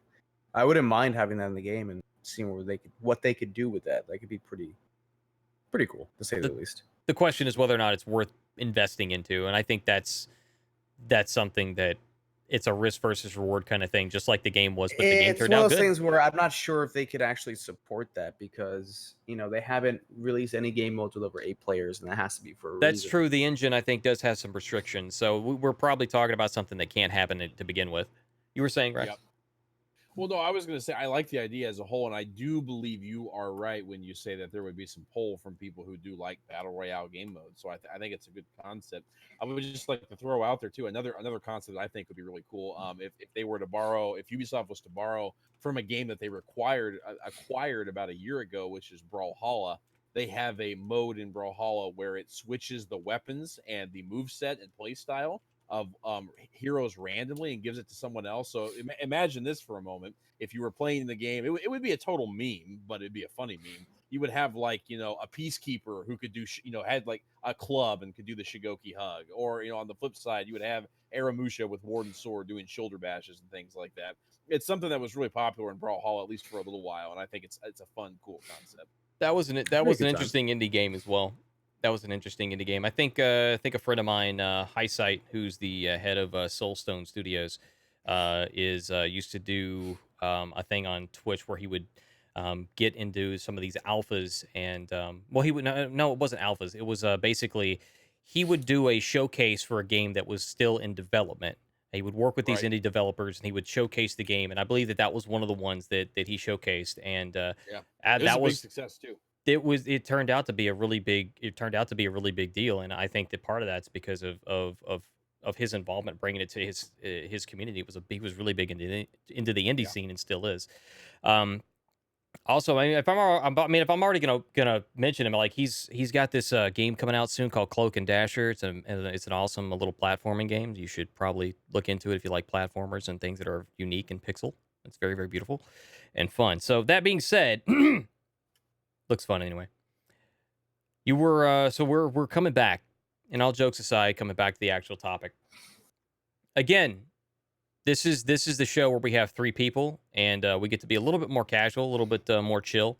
So I've like derailed us like 5, 6, 7, 8 times, and I'm not sorry for that. I think it's been a good time. So I've enjoyed myself. I don't know if you guys have enjoyed yourself, or you guys in the audience have enjoyed yourself. I'm having a good time here. It's been so wholesome. I feel like a whole man over here. It's just what you're saying is, are you saying I make you feel like a natural man, Rex? You complete me, Norgoz. You complete me, man. I had you at hello. All right, no, I had you at ad mortem in amicus. You had me at Incredibilis. Incredibilis. I had you at, what are you doing? Let's see. But I mean, I know that some of these things couldn't be permanent, right? But I think it would be cool to see what they could potentially do with something like that. Or, it could even be like a smaller battle royale thing. If you can only support 8 players, I would like to see a free-for-all mode. I know that... Yeah, actually, cool. I have a list. I have a list. Hang on a second. I have a list from the community. Shout out to Anthony of Iron Phantoms. If you're watching live or if you're watching the VOD, man, I appreciate all the research you've done here. I reached out to him about something he put out on Twitter, and I asked him for clarification about it. And then I said, "Hey, can you do me a favor? Give me some examples of this." And he did a lot of research on some things that like he had read or watched.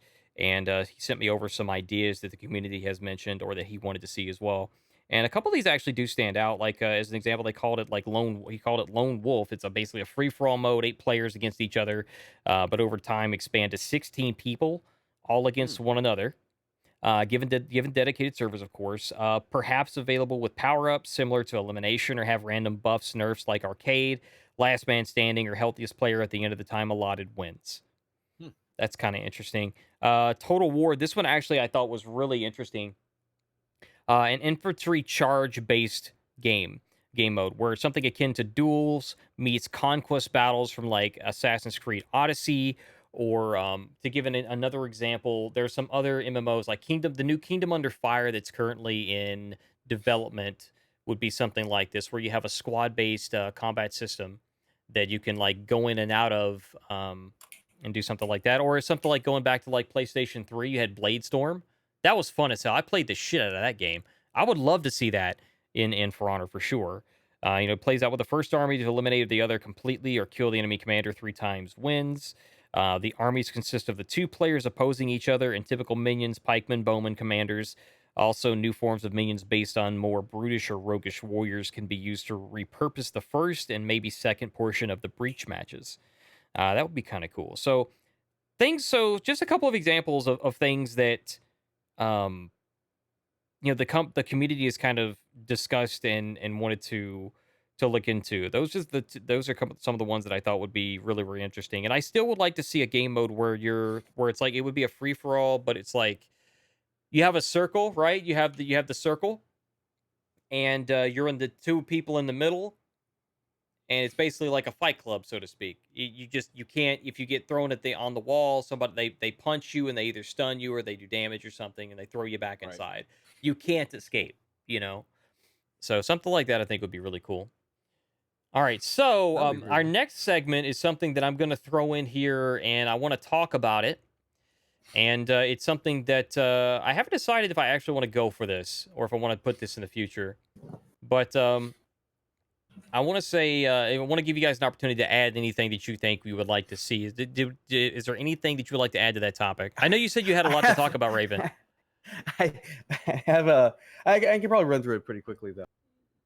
Go for it. I have 2 specific things, Rex, Please. if you want to say anything beforehand. No. I give my allotted time to Raven, because I definitely want to hear this. So to say the quickest one, I think that revenge is an awesome concept. I think that as a mechanic, it works well as well. To say that is also. But I do feel that For Honor is classified as a fighting game. Mm-hmm. Every fighting game you play, I don't care what it is, 99% of them, they have a super meter where you can, depending on the character, you do a special attack and it does a ton of damage. I think revenge is a really cool concept. You get your revenge bar, boom, you pop revenge.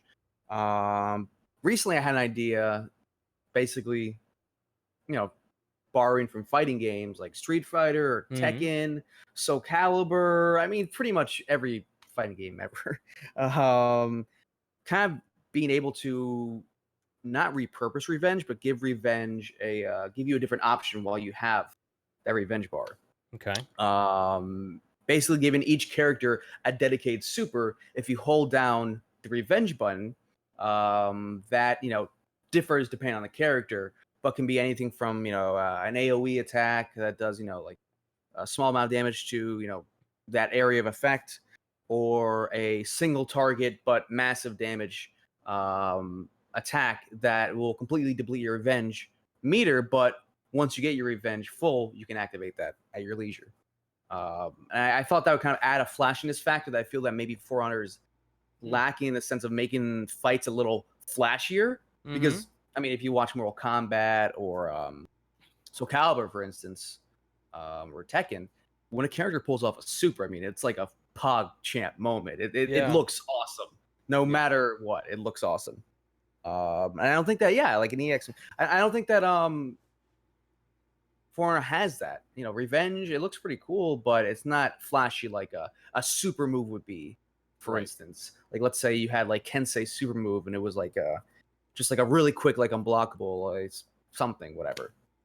I think that would be really cool. And if you even look at Hidakira's Tier 4, it could be something like that. Special attack with special animation that does a lot of damage. Maybe not one shot, but that looks really cool.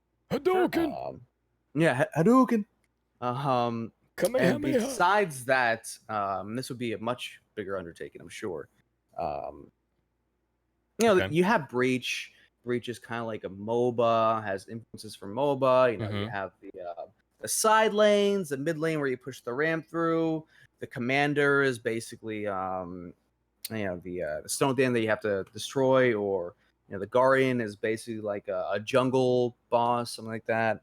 Um, and it's somewhat mobile like, but my idea was just why not copy and paste literally from any MOBAs like main mode, like League of Legends, for example, main mode. Just pretty much copy and paste it 1-to-1, and make it asymmetrical. So each team has the same objective. They both have to try and get to the end to defeat the commander or whatever you want to put at the end for them to destroy or kill, or give violence to in some way. Mhm. And yeah, I mean, I think like a 1-to-1 copy and paste type of thing for For Honor could be very, very interesting, compelling. It'd be I the best of both worlds as far as Dominion and I Breach think that'd goes. be awesome. So we've seen something similar to this. I think that that's an interesting idea, interesting concept. We've seen something similar to this in the first person slash third person over the shoulder MOBA. I believe it was called Paradigm. And then there's the follow up to Paradigm, yeah, that, which Paradigm. is currently, I believe it's still currently in the works, called Predecessor. And Yeah. I know a couple of people, and I've tried to pay attention to it when I could, but I don't know where they're at currently. It's it's something that I did some alpha testing of Paradigm, and when I first did that, it was something that the movements weren't very quick. They were in a future version. They made them a lot faster, and it felt a lot more fluid. I played that version as well, which was awesome. The thing is that I think where they fell short was honestly, I'm not really sure what happened with it. It was, I think the graphics were incredible, It and I was a think fantastic game. it It was a was beautiful. fantastic. I think the problem was somewhere along the way. I don't know if it was marketing or if it was just there was not enough calling for it, because it's not a traditional MOBA. It was a risk, right? It was a risk, and I think that I thought it was a good risk to make. I think if it was something that was brought to me, I was like, dude, FPS, MOBA, that sounds good to me, right? But with For Honor, I think it's slightly different because we already do have Breach, right? So it's less of a risk, I believe, in our case, because you have Breach and you have feats, right? So basically, what you do is you just make it so that you don't really have to change much. You're renowned. As you get renowned, you basically level up. You get your feats. That's already set. You don't have to change anything with that. Mm. So you just change basically what you were saying. You just change the lanes. You change the maps. I think that would be interesting to see. Yeah, and it could even go a step further by I love like League of Legends. I know like you during the match you have to buy gear Uh as you huh. get gold. No, no, no, no, Um, no. That's too complicated. maybe not buying gear as you get gold, but you could pick up gear throughout the map. I mean, because there's already a gear system in the game, and Yeah. so you just get random gear spawns that are across the map and like destructibles like they had in the story mode. For Right. instance, they're killing monsters besides buffs. So I think that would be pretty cool. I think that could definitely be a cool concept that could be explored and could provide some positive success.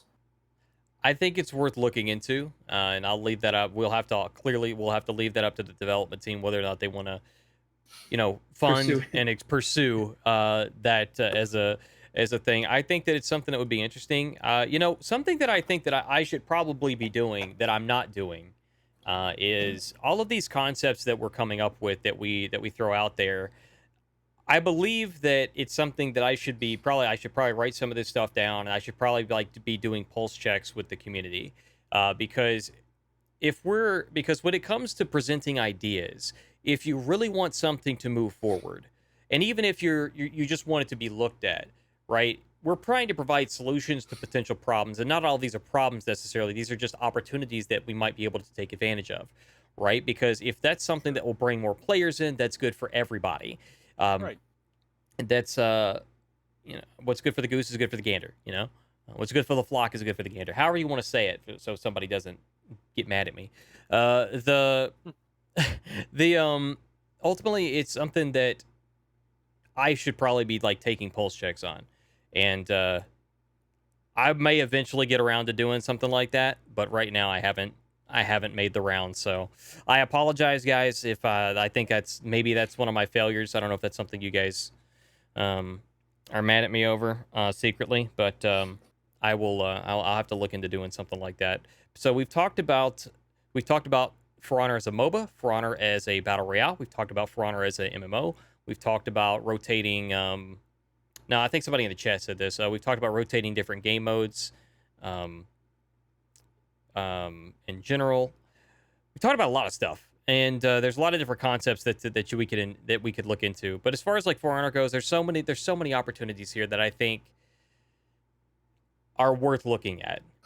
Now, where we really are, is it going to be pursued? Is it worth pursuing? Is it worth investing in? That's something that I just don't have the data for right now that I should probably look into. Moving forward, though, does that pretty much cover what you wanted to cover, Raven? Yeah, that's it. That's Okay. it for me. Okay. Well, all right. Show's over, guys. Thank you all so much for coming. I'll see you next week where I have a rubber chicken as my guest. We will inquire as to the chicken, whether or not they want to be roasted or diced. I'm just kidding. Sit the fuck down. We're not done yet. What do you mean? You've already invited the rubber chicken. I'm right here. Sit down. Typing in chat. Sit down. We're not done yet. I love you guys. It's not over. Okay. The next section is what I call community spotlight. This is a section that I want to take very, very seriously. And I want to have maybe 1 or 2 people every week that I will put a spotlight on, so to speak. Now, they could be content creators, they could be players, they could be just general people that are interested in For Honor as a whole. You know, a good example is, well, if I give examples, that's me kind of, fuck it. We're doing it live. All right, so here's the community spotlight for this week, guys. And there are 2 people that stand out in my mind right now. And keep in mind, this is not, just because these are the first 2 people, it doesn't mean that they are the most important 2 people. It doesn't mean that they are any better than anybody else. We both put our pants on one leg at a time. And if you just hop into your pants, then you're fucking weird. It's just, I want you guys to take it as it is, right? There are 2 people that really stand out to me. And I want these to be very personalized. And one of which is Mr. Kyle. He is a very big part of this community. He's basically, for him, what he does is he displays what all of us could be, what all of us can be. He displays some of the best and worst characteristics that we could display. I mean, he's known as a toxic Tiandi, but that's all for entertaining purposes. He's a very good entertainer. But the thing is that off camera, he's a very humble, modest guy.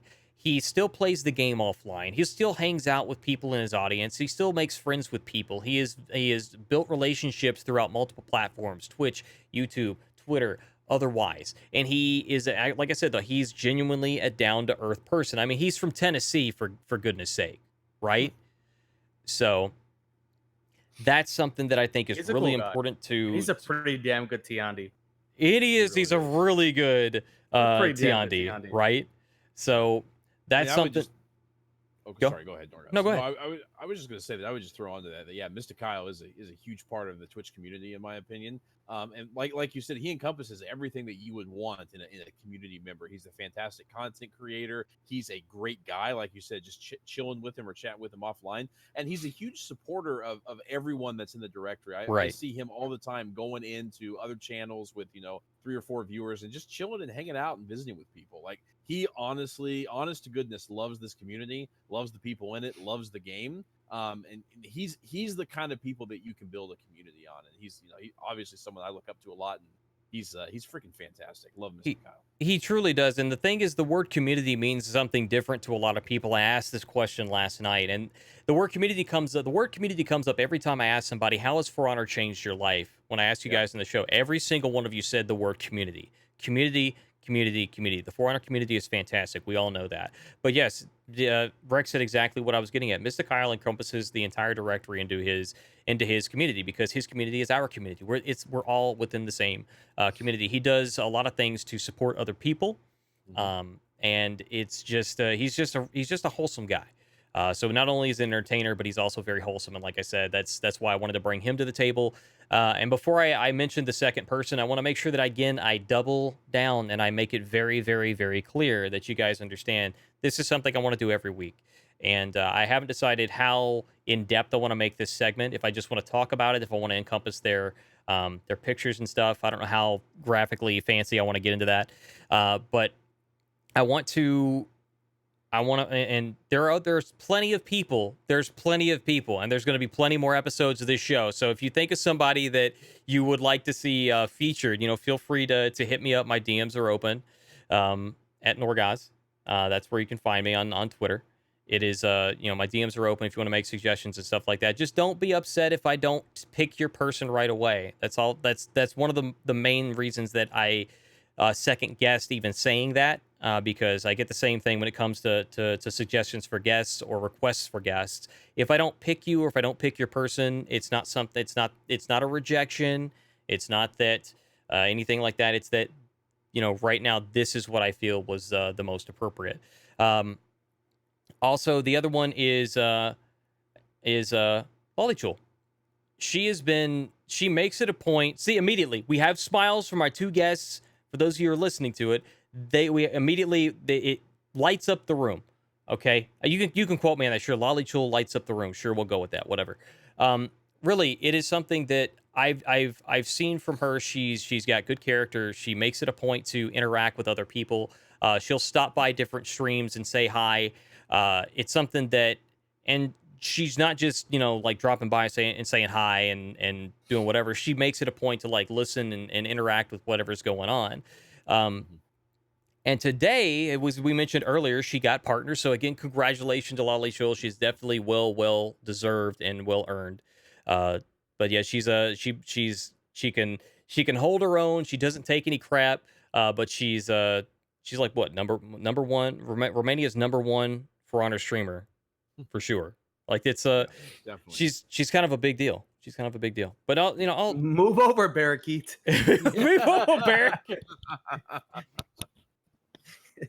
But in all seriousness, though, guys, those are our two community spotlights for this week, Mr. Kyle and Lollychul. Thank you guys so much for what you do for the community. I wanted to do this segment because I want to try to do what I can to give back to the community in as many ways as I possibly can, because you guys give way too much to me. You guys have given me more stuff than I truly deserve. I truly do believe that. And I want to try and give back to you guys as much and as in many ways that I possibly can. And one of the ways that I felt would do that was to, in some way, feature someone or some content or something like that on the show. And I think that Rex is drinking too much and needs to stop. He typed out that he needs to nominate me. And I'm not on this list. Okay. This is not about me. This show's about the community. The show's about you guys. The show the show would not exist if it wasn't for the community. Okay. We started our first episode because of the community divide. That was our first episode. So I brought in Hyperion, who is a very objective person. And he's very outspoken. I brought in Light Boogie, who's in some ways soft-spoken, but he speaks his mind clearly, and he's way more objective than I actually realized it until I got him on the podcast and started talking with him. But I'd seen his content before, just like I didn't realize that he looked at things in that much of an objective manner.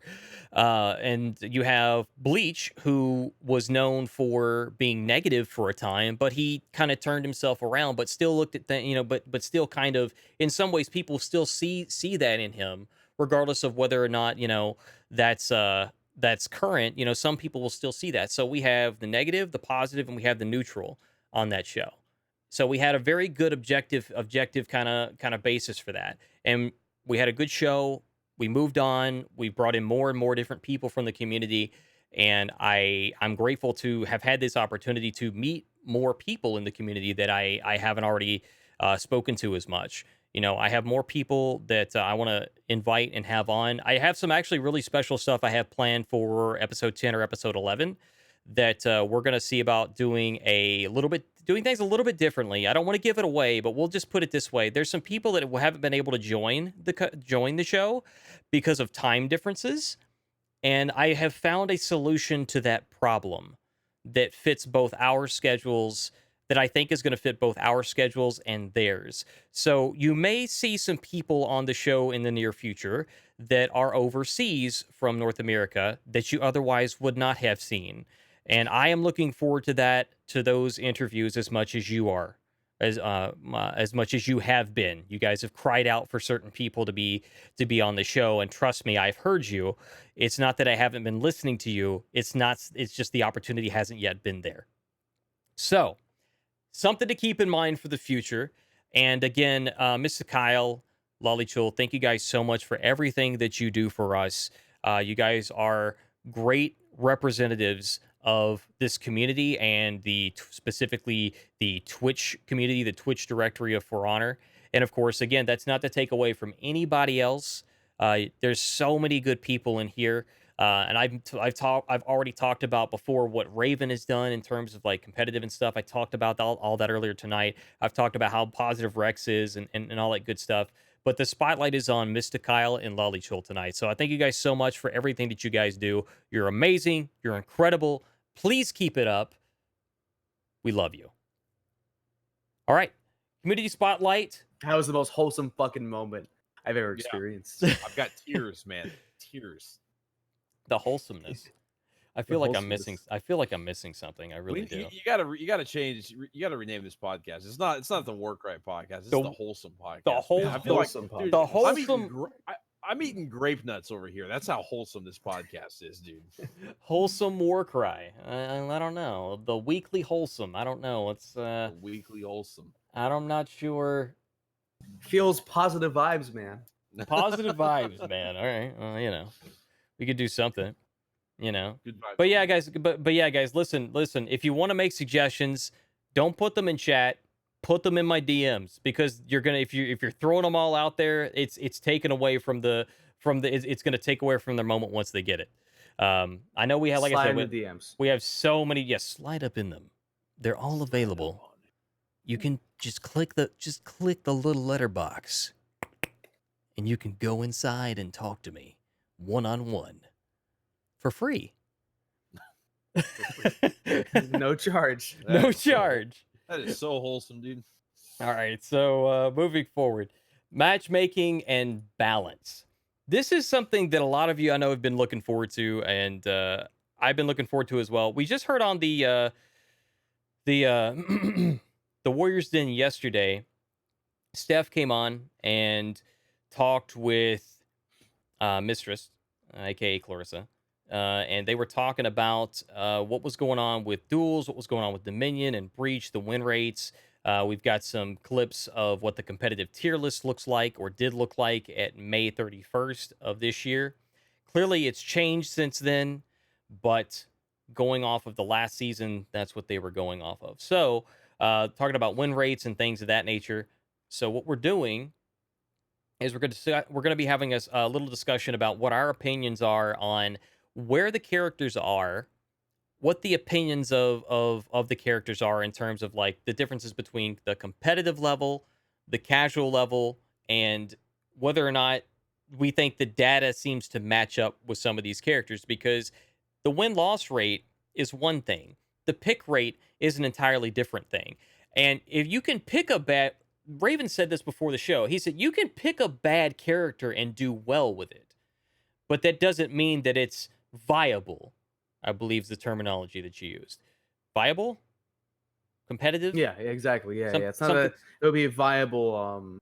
Let's say you had two teams of equally matched players. There you go. If one team were to have, like, let's say an Armouche on it, they would be at a disadvantage immediately, because that surrenders another better pick. Yeah. That's just an objectively better character. Right. All right, so Like right now, so we're gonna start off with I'll talk. I guess I can. No, I'm not gonna mention the tier list. It'll take too long. I don't. Eh. So right now, year 3, season 2, the dual pick rate for heroes is I'll just talk about the top 3. So overall, we've got Warden, Orochi, and Lawbringer, which is roughly 10, 8, and 8% of the population respectively pick those. Platinum rank or higher, they pick Raider, Lawbringer, Warden. So you got 12%, 10%, 10% respectively on those picks. So you see casual players prefer to, a lot of them will stick with Warden. That one seems to make sense because Warden's like the go-to for a lot of players, right? It's kind of like I think that from people who are traditional fighting game players, they think, well, the game's balanced around Ryu, so we've got the game that's balanced around Warden. So they think, well, let's go with that. It's kind of the standard hero. Makes sense. But the actual win rates of these heroes on duels and whatnot, you've got at the very, very tippity top, the overall win rates for full population, the top 3, we've got Raider, Hitokiri, Shigoki, which is 62, 60, and 59% respectively on the win rates. And then I wish I had slides I could link you guys. I don't. I just clipped these directly from the hang on a second here. Directly from the cast itself. We have. Sorry, I had to type it out there because it took so long. I'm going to go ahead and throw it out there. We have Baxter that came in and gave us some love, man. Thank you guys so much. I really appreciate you joining us tonight. If you're just now joining us, I am your host, Norgoz, host of the weekly Warcry podcast. It's actually a good time to reintroduce the show. We have real Carolus Rex that I am joined by, as well as Raven, tournament organizer and founder of For Honor Arena. 2 awesome individuals. Really appreciate it. And Baxter was on our show a few weeks ago. Had a lot of really good insight to bring to the table. Was a really good discussion as well. Great player, great awesome individual. So we're talking about the data right now in terms of the matchmaking and balance. So we're just having a discussion around what we think of, where it currently is, reflecting on the data that was revealed at the at Warriors Den. You've got and in Plat Plus, it's practically the same, but it's Raider, Shigoki, and Hitokiri with similar percentages of win rates. Raider in both categories, 62 and 63% on win rates. That all seems to make sense to me. But some of the things that kind of if we look at the very, very bottom, you've got Gladiator for Platinum. But on the win rates for full population, Warden is at the bottom. So although Warden is being picked the most, it's also losing the most. Why do you guys think that is, Raven? I mean, I think those directly correlate with each other. If a hero gets picked the most, more than any other hero in the game, it stands to, I mean, with that line of reasoning, it stands to think like, well, okay, well, this hero is being picked more than anything else. Well, it's not too much of a stretch to believe that some people are going to win, some people are going to lose. So with that being said, I'd say a lot of those people are probably going to lose, and that's why you have this hero losing more than anyone else, because he's also getting picked more than anyone else. It just it correlates in with the number of players playing that character. Right. Rex. Oh, sorry. Continue. No, go ahead. Yeah, go ahead, Raven. No, I was finished. Yeah, it just directly correlates, I'd say. Rex? No, I mean the math just adds up. Just like Raven said, he's the number 1 pick. You're obviously going to have a considerable amount of losses coming from that. I would also say that Warden is going to be one of the heroes that you have automatically unlocked if you get the game right. If you get like the version that I had, so it makes sense that a lot of people are going to be picking the 3 the story heroes. Yeah, right. Basically the story heroes, right? And also too, Warden. I mean, you can make some arguments for different heroes, but Warden does it. In my mind, at least, has tended to be kind of the iconic hero for Honor. For Knights, right? For sure. Yeah, for Knights, at least, followed closely by Centurion, because he just has such a legendary meme status at this point. But for all intents and purposes, Warden is very good in duels, and so I could see someone being new to the game asking a buddy who's played for a while, saying, hey, who should I play in duels? And I think the obvious answer is, well, you play Warden. Warden's the best in duels. So I could see a lot of people going in there trying to figure it out, and yeah, just the math adds up, and it just all kind of makes sense. Yeah, in Plat Plus, you're seeing Warden at 6th, I think it is, if I'm counting right, 6th, and then at full pop, you've got Warden at the very, very bottom on the win rate percentages. So I think you guys are bringing up. Wait, no, hang on, no, it's not. No, it's not. It is. No, I read that wrong. No, it's toward the bottom as well. God, what number is that? Refresh me. For For Warden? Plat Plus on duels, yeah, it's what is it? 6 from the bottom. Yeah. And that makes sense. That makes a lot of sense. Because They he's both still, have similar win rates. Yeah, they're both 143 on full pop. He's still getting 44. picked the most, correct? Mhm. Or one of the highest picks? And yes, in both categories, he's picked about 10%. Yeah, so the math still adds up. Plus, yeah, it adds up. Platinum Plus is a pretty large chunk. It is a very that's what I actually wanted. Actually, I want to skip ahead to that. So when we talk about data, it was recently changed. It was what was it before? I think it was Masters, Grandmasters. I think they added either they always had. I don't think it was ever Masters or Grandmaster. I think it was always Platinum and above. I don't think it was Platinum above. I think it was Diamond and above. And I think they added Platinum a couple seasons ago because they needed a bigger pool. I think it might have been Diamond and above. Either way, it's semantics. We're going to get to the same points. Right. The Platinum and above, I think, is a bit of a big pool to go through. You have Plat player. I am a Diamond player, and that's not me patting myself on the back for anybody who's not Diamond or who's less than that, who's not at that rank. That's not me patting myself on the back. I'm saying I am a Diamond player. Mm-hmm. Me. The guys. You said that so matter-of-factly. The blind... I'm my good fellow. I'm a diamond player. I am a diamond player. That's... Allow me to condescend to your love. With your top hat and your my pipe. Cigar. Let me tell you, my good fellow. I'm a diamond player. I am prepared to show you the time in which I became diamond. So back in my day, you had to earn it. And all things considered, though, I'm a diamond player. That's what I've been. I think since the first season that I actually did ranked in. I think I've been actually it might have been lower than that, but it's ever since the second season and on, it's been diamond. So that's as far back as I can remember. Right. I pretty much always place diamond, which I'm proud of for sure, but that doesn't say much because I am not the best player in the world. I don't think that I would fit in the Masters category because I make too many freaking mistakes, but I was very close to being in Masters with my current placements this season. And I say this because the people I was getting matched with, and this is a whole part of an issue with matchmaking because not enough people play ranked. I got matched with Enorth like 3 or 4 times, and he's like Grandmaster 37 or 67 or some shit like that. Like he's in Grandmaster's rank. And I helped him with 3 or 4 of those wins because I lost. And so you're so nice, guys. You're so going nice. up against this shaman is scary. I mean, the flickers on the dash or the jump or whatever. Oh, the bash, yeah. Little bash. The the little bash gets me. That's a good time. I love shaman. North is It gets me at the flicker. The first one gets me every time, and every time I'm like, it's not gonna do it this time. Fuck. He gets me anyway. So, and the thing is, you got to be very conscious of your positioning in ranked because you get up against the wall, she's gonna bash you and get a free top heavy. You're done, every time. So you got to be. So you basically are forced to dodge at that point. You don't have a choice. You have to dodge. Like if you're out of stamina, you got the pressure. Like you have to dodge, hoping that you're going to be able to, otherwise you're going to eat a top heavy and you're going to wish you had. Because it's not necessarily 50-50. For me, it's not a choice. You have to dodge. Even if they're going to get a guard break, if they're feinting it, going to get a guard break. If you don't dodge, then there's nothing there. You know what I'm saying? Like if you don't try to dodge, you're going to get hit by that if they go through with it. If you try to dodge, at least you're not going to get hit by it if they go through with it, but you might eat a guard break. I don't know. That's just my thoughts.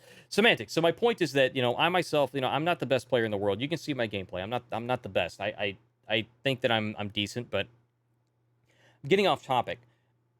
If you look at what my point was is that if you look at me as like a standard there, if you go a little bit lower, you have a really big pool of people because I know that Master and Grandmaster, that's a very select group, right? Those individuals have to work really, really hard to get there.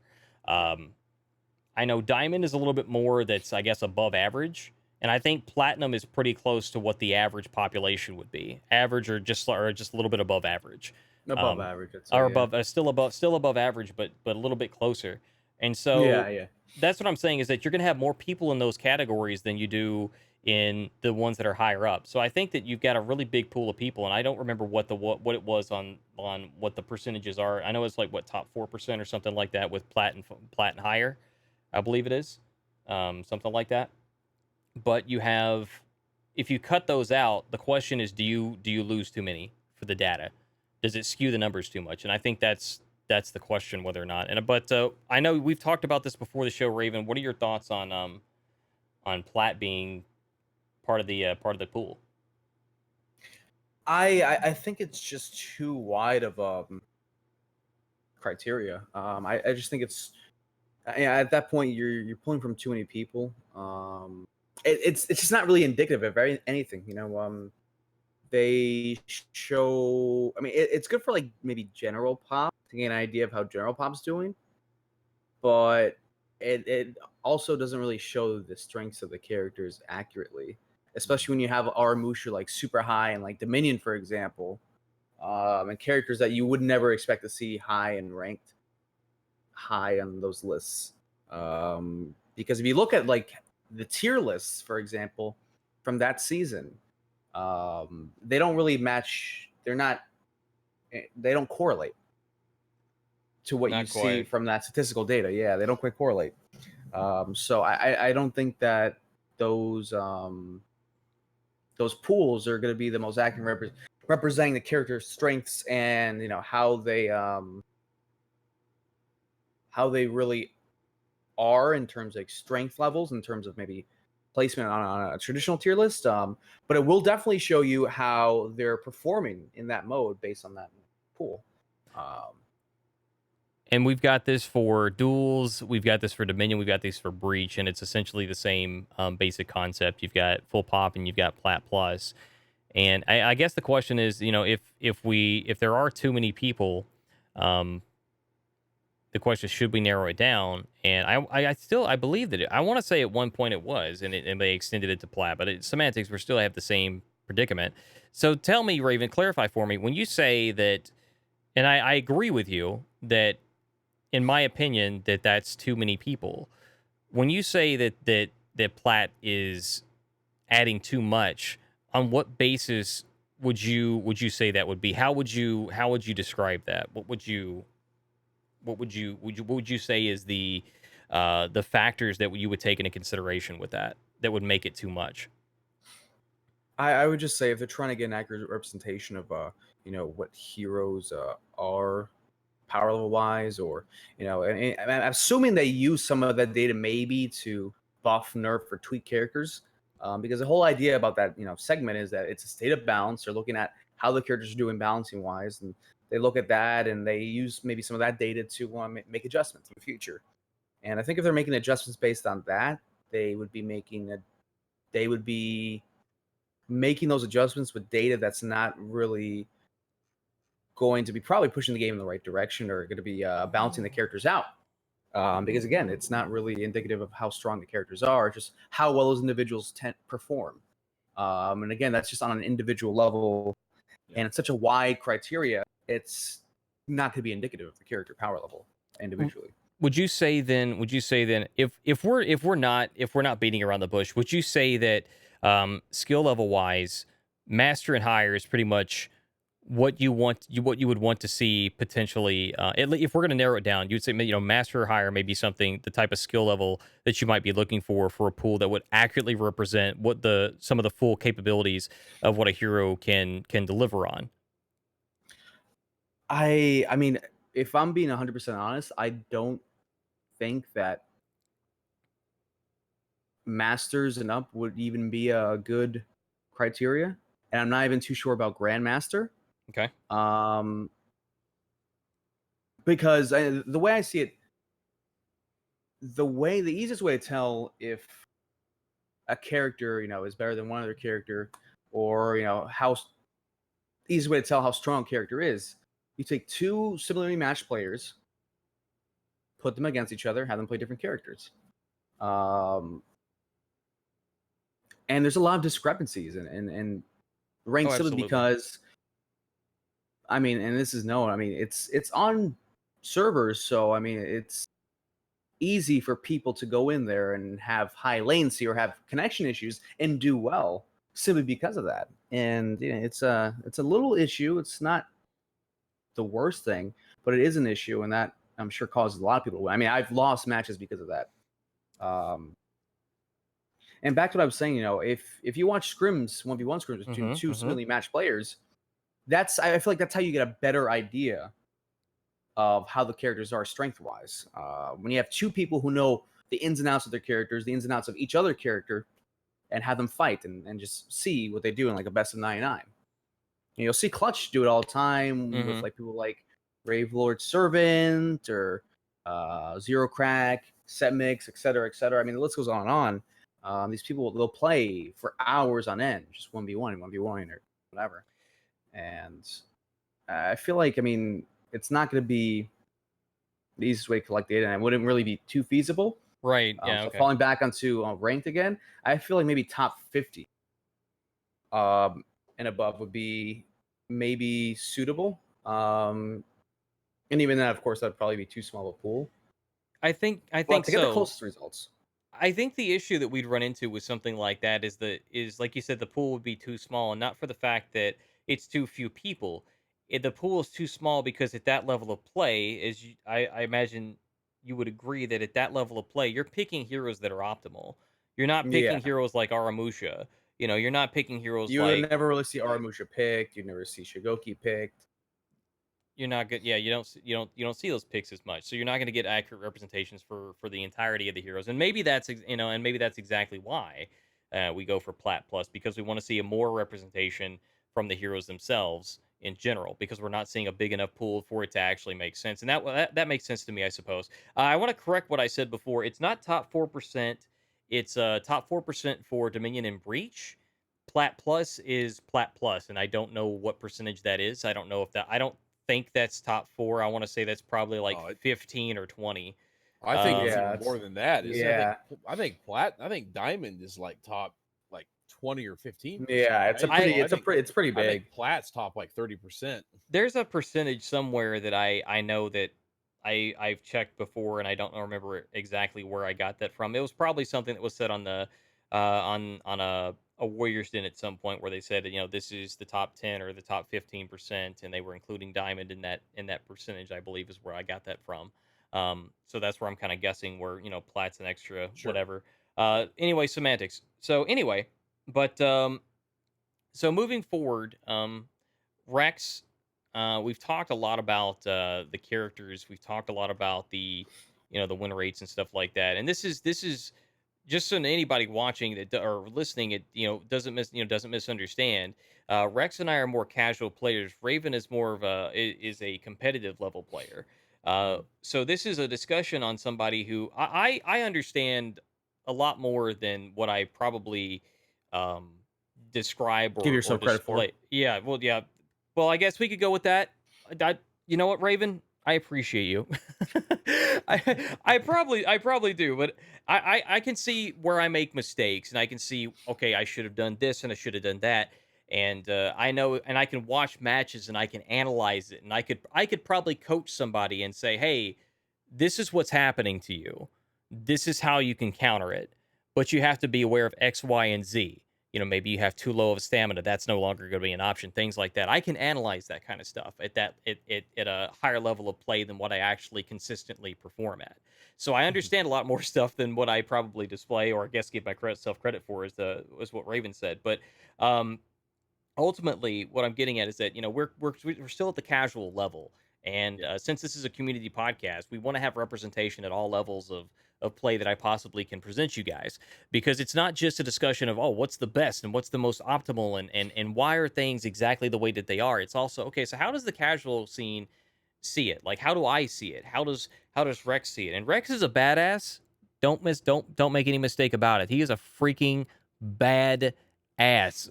Dude, I met up with him a few games earlier this week or last week or something like that, and both of our chats was like, oh, we got the two together. It's like the two titans going, and oh yeah, brother. And I'm like, I don't know. He's gonna lay me on my ass. I'm not really sure it's gonna be like a fight of, a fight for the ages. It's gonna be one of those deals. Anyway, so yeah, he rang my bell a couple times. You know what I'm saying?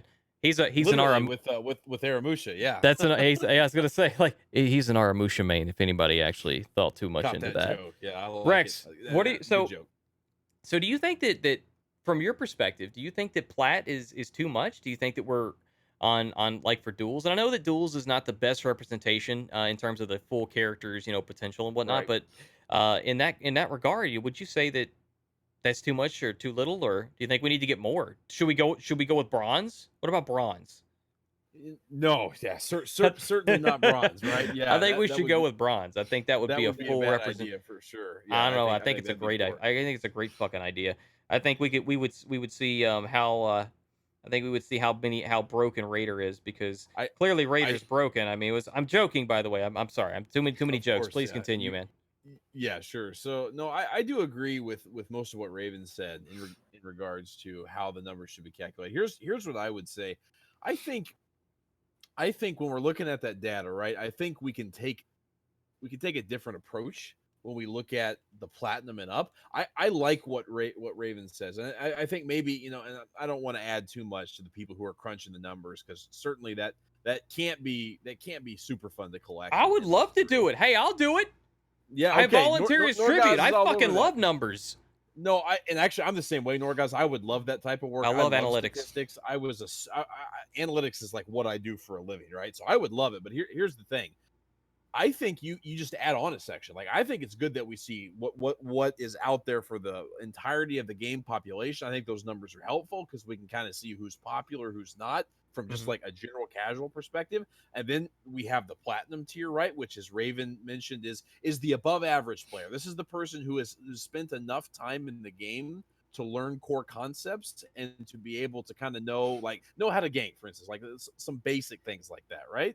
So, and then you could add in like the top 50. Here's the stats from the top 50. And that way, because I think the more data, the better, right? So if we have all of that information available to us, I think we can glean and gather things from each of those sections. So I would say don't stop collecting the data from the entirety of the community from Platinum. Let's just add a section to see, hey, amongst the best of the best, when it really comes down to which characters are viable and which are not, we can make our best decisions by looking at the top 50, the Grandmasters.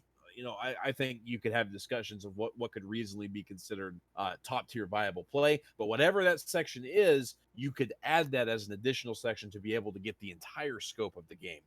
That's what I would recommend. What I took from that was don't stop believing. Don't stop. Yeah, you know it, brother. Sing and to hold on to that feeling. So okay, I like what I like where your head's at. I like where your head's at, and I like the way that you described it. Somebody who's above average, who understands more of the core concepts of the games, has the adaptability and the reaction times, which is, again, I want to bring this up for anybody who's just joining us. I was told yesterday that Jormungandr's broken. I'm sorry, let me rephrase that. They said, quote, Jormungandr is fucking broken. It's fucking with an E, by the way. They with an E, ooh, with an E, I believe it was spelled. I could be wrong on that. If I'm semantics, it's broken. That's what I was told. So I think we all agree it's clearly wrong. But it was fun to watch. I mean, I clearly have Jormungandr main on the screen for a reason. I did my rank placements with that, and I consider if I do rank placements with a hero, that's my fucking main. So so moving forward, so I think that there's a lot of this. We're kind of back and forth in that a little bit. I think we all kind of agree it's a little bit too much. Yeah. If you want to get more accurate data on the potential of the heroes at a higher level of play, I think maybe Diamond is probably a better bet. And we appreciate we do appreciate the work. I appreciate the work. I appreciate the control. Let me tell you this. Here's what the development team does well. Okay, I do a bad job of explaining both the. I try to explain both the good and the bad, and it sounds like we're just kind of nitpicking and being bullshit. And I apologize to the dev team for that. That's not what we're necessarily. We're trying to take an objective look at it. And it just sounds like we're nitpicking. What the development team does very well is with their, and what I appreciate is being very, what's the word I'm looking for? It's communicating. It's being very transparent.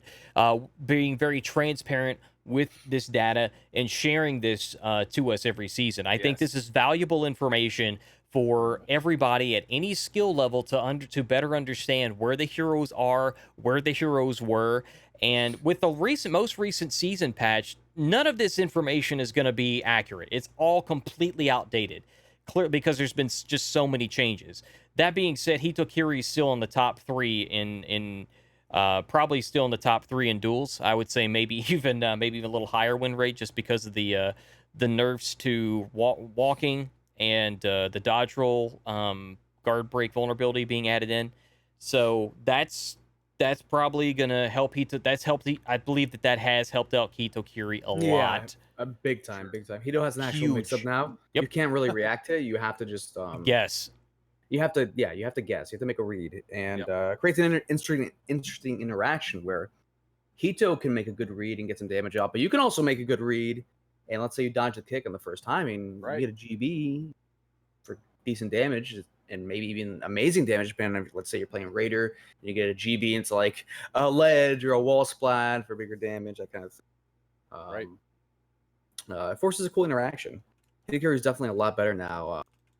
Though, for anyone who's having trouble with Hitokiri, if you GB, as soon as you see them going into their kick mix-up, you'll bounce off and they'll bounce off.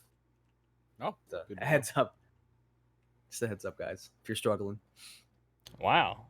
That was some good knowledge right there. So what you're saying is I need to hit guard break more frequently. Just hit as soon as you see them go in their kick mix-up. If you hit GB, if it's on the right timing, they'll bounce off and you'll bounce off. So you'll be able to back up, get a little bit of spacing, maybe back up a little bit more to get out of the mix-up, get some stamina back, get some room to breathe, and figure out your next move. Nice. All right. I'm gonna keep that one in mind, because you're right. My Hitokiri is a weakness for me. I can react to all of her attacks. I cannot reliably react to the kick. I automatically, instantaneously want to dodge it. I want to dodge it. I want to dodge it. I want to get out of the way. I just want to do that. So the only thing I have a concern with personally for that is her. You can wait so long to feint that because you're going into the sweep. That's for me is where it becomes really difficult to read on it. You have to be extremely patient with that to make a proper read on it, because you're kind of like, well, if it's this long, I gotta move now, or I'm gonna miss this, or I'm gonna get sweeped, and then they feint out of it and they guard break you, and then you get smashed anyway. But again, that's what Raven's saying. Like it's a read. We need more reads in the game, so I can appreciate it. Yep. But I personally have trouble with it, and I complain about it. So anyway. Oh, totally. So anyway, that's kind of where duels are at, and that's kind of what our just our individual humble opinions on all that. I think that I think I would take another one from what Raven was doing, is that saying take like top 50. I think we agree that it would be too small of a pool for an accurate representation. Maybe do a top 100 for Grandmaster, and it's a bigger pool. Whether or not we'll see all the heroes, maybe not, and it would probably skew the results a lot. But hey, just for an extra amount of stats, I don't know how much it takes to pull that data, but it would be interesting to see what it would be for just the top 100 Grandmaster players. And of course, that's going to rotate a little bit throughout the season. Probably not too much, but it's going to rotate a little bit as people, get ranks and stuff. Because I just did my ranks just last weekend, and E-North was not ranked yet either. So E-North was also doing their placements the same time that I was. I did mine last Saturday. And now they're in Grandmasters. So that's something that, some people are still going through that.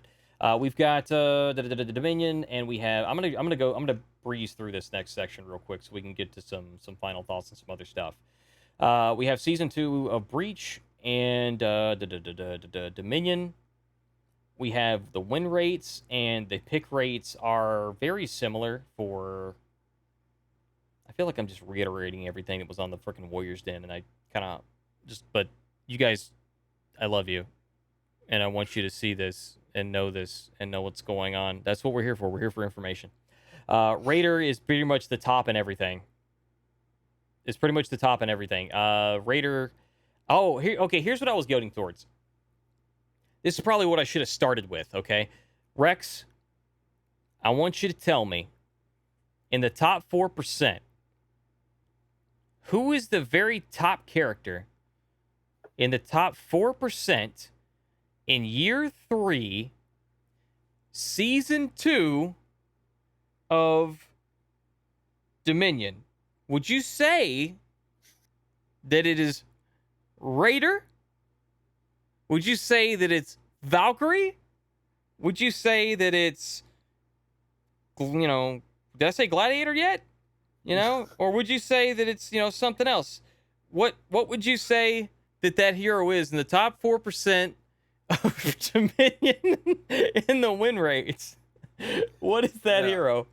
Well, here's the science behind it, Norgoz. The more weapons you have, the higher you are on that list, and also you get an additional buff for being a sexy hero. Okay, and that is why the Moosh Man has the number 1 win rate in the top 4%. The Moosh, the Shroom Boy, the Moosh, Shroom Boy, the Moosh Mania. Yes, sir. That's right. Or what we'd like to call him. Rexoramus. I don't know. Yeah. I don't know where I got that from. I'm looking to just mash stuff together, kind of like how I push buttons in duels, right? Which is how what gets me killed, by the way.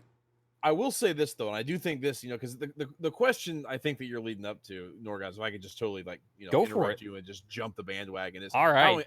How in God's name is Aramusha the top win rate in the top 4% when he is, in all honesty, and I'll ask Raven to back me up and give me his opinion. He's a comp player, but Aramusha is a bad hero, right? I mean, can we all agree on that? Aramusha is a bad hero. He's not viable. Let's not use that terminology. Aramusha is not a viable hero in any game mode. Would that be accurate? Yeah. For the For the most part, okay.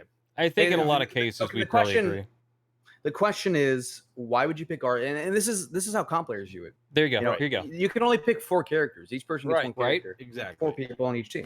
Why would you not pick, let's say, Raider, Kensei, JJ, Hidakiri? I mean, there's so many Dominion characters that are viable. Exactly. People ahead of him. Yeah. So that's kind of what I'm getting at. Why would he be in that position? And here's something that I would argue, and I might be wrong on this. So guys, feel free to correct me if I'm wrong.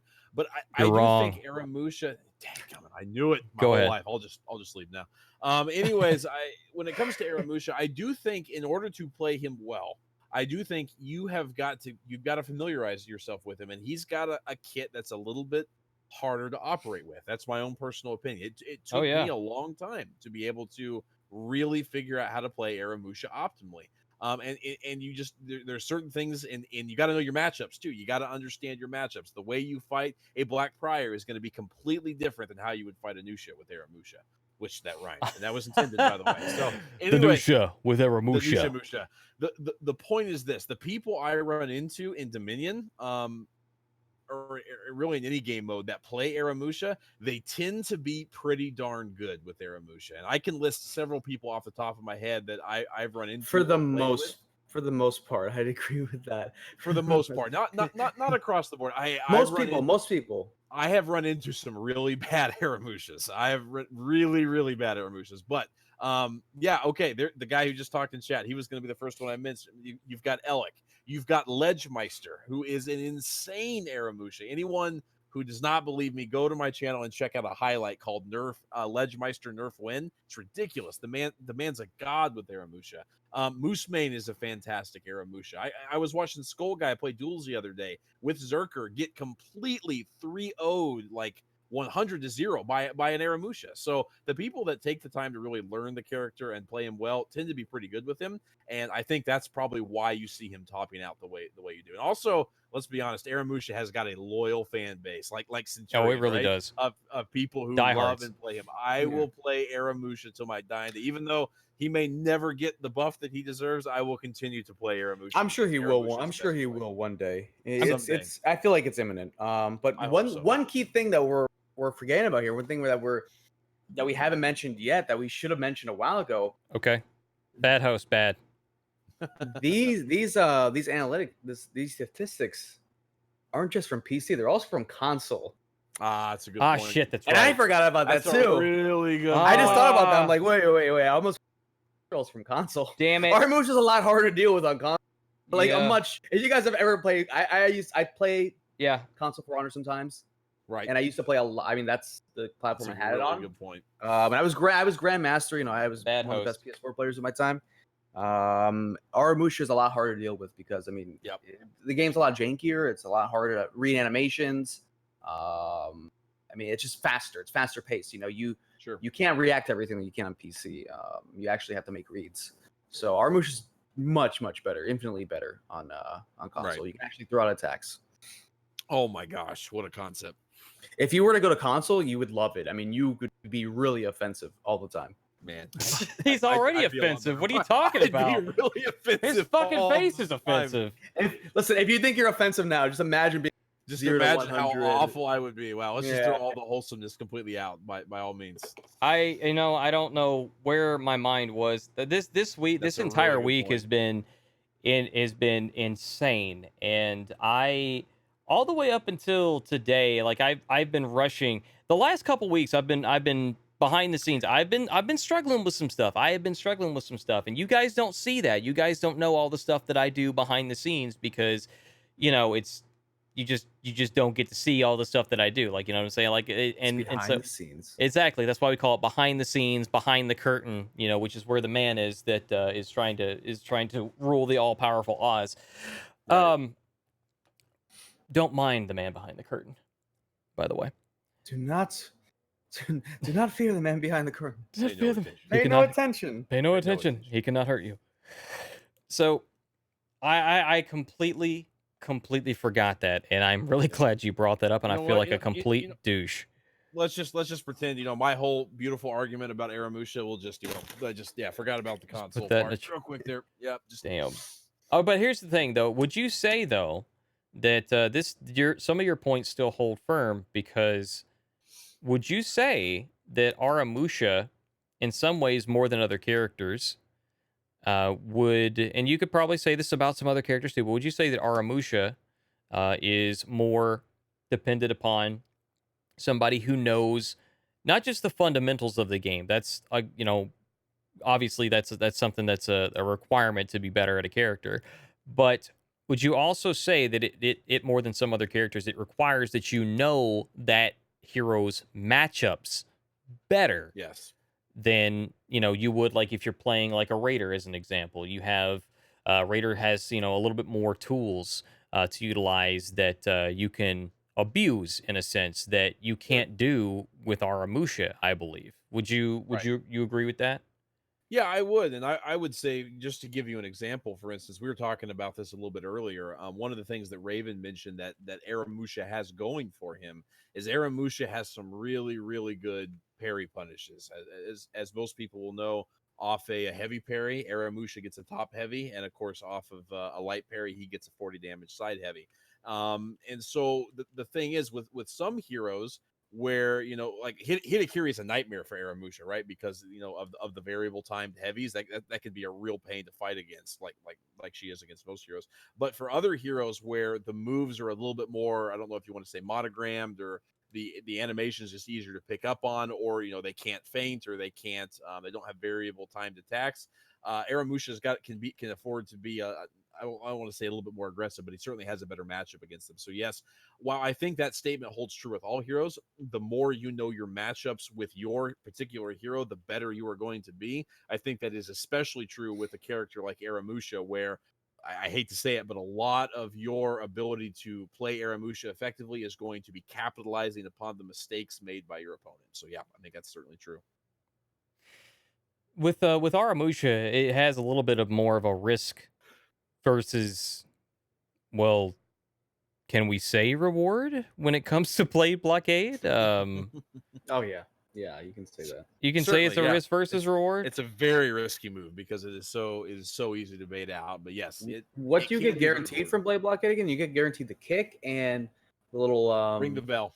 Ring the bell, yeah. Yeah. It's like what, 15 15 damage? Yeah, Yep. 15 damage, yeah. 15 damage. Yep. And that, by the way, that would be a fantastic improvement. One small improvement that would make Aramusha just that much better would be guaranteeing that top heavy move that he's got off that Blade Exactly, Blockade. For like, what exactly. is it, like 20, 30 damage, 25, 30 damage? It's not that much. Yeah. So that would be Every- fantastic. Every character with a full block follow-up attack does much more damage. Like Conks, I think it's like 25 or 30 damage. Black Prior, Black Prior just flips whoever happens to be attacking him at that time for like 25, I think, damage. It's thought a it fair was amount of damage. I thought it was 30, but I could be It's wrong. a fair, Either way, it's something like it's that. a I decent, can't remember the exact damage value, it's a but decent it's chunk. a decent amount of damage, and it just, you're invincible. You get 100% damage reduction. Right. Like it's really good. Yeah, it's insane. Yeah, and Valk, of course, she has her full block that can be put to use as well for a little bit of damage, not a lot, Right. but it's a little bit different. It's not really traditional full block. Right. I think I can wrap up this entire topic with one sentence, and that is, why are people playing heroes, or why would we play heroes that other heroes do what they do but better? And I think that's the real question that I was trying to kind of lead up to, is that there are heroes that do what other heroes do but better. Like Jormungandr right now, I see a comparison that Yorm has.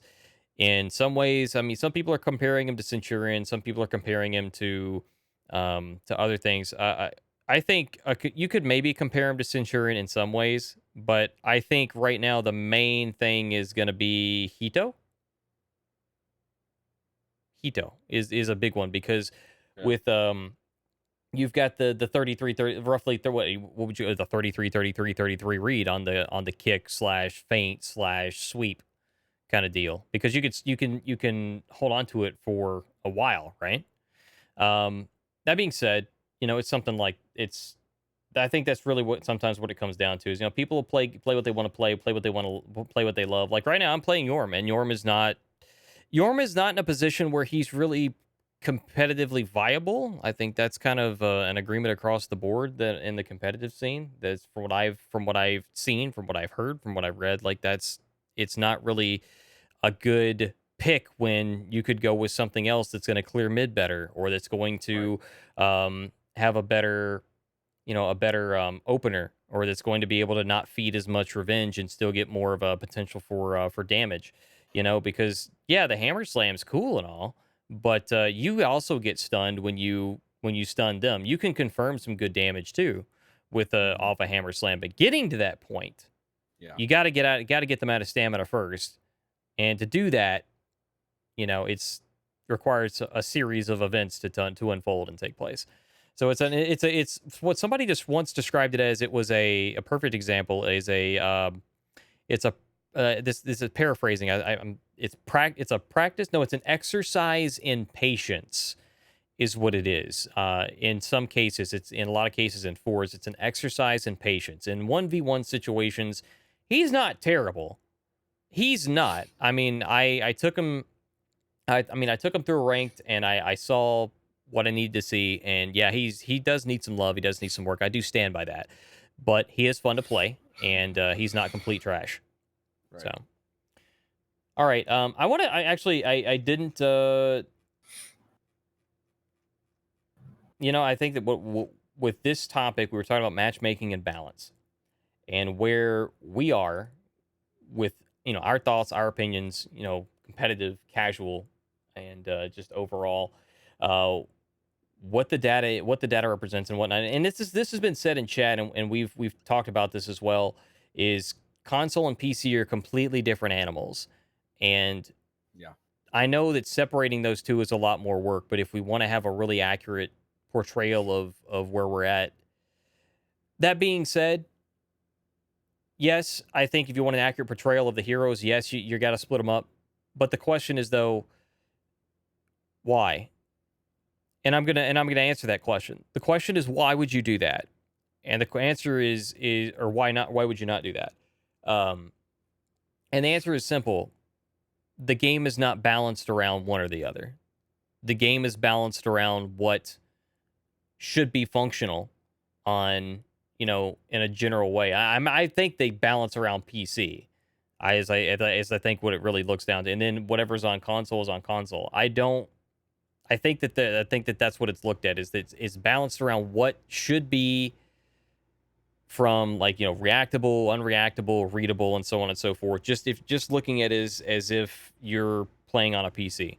You're playing with the most with the best what's the word I'm looking for? The best situations, the best scenarios, the best delay, the best inputs, the all that good stuff. That's kind of how it looks to me, and I could very well be wrong on that, but we're not separating the balance.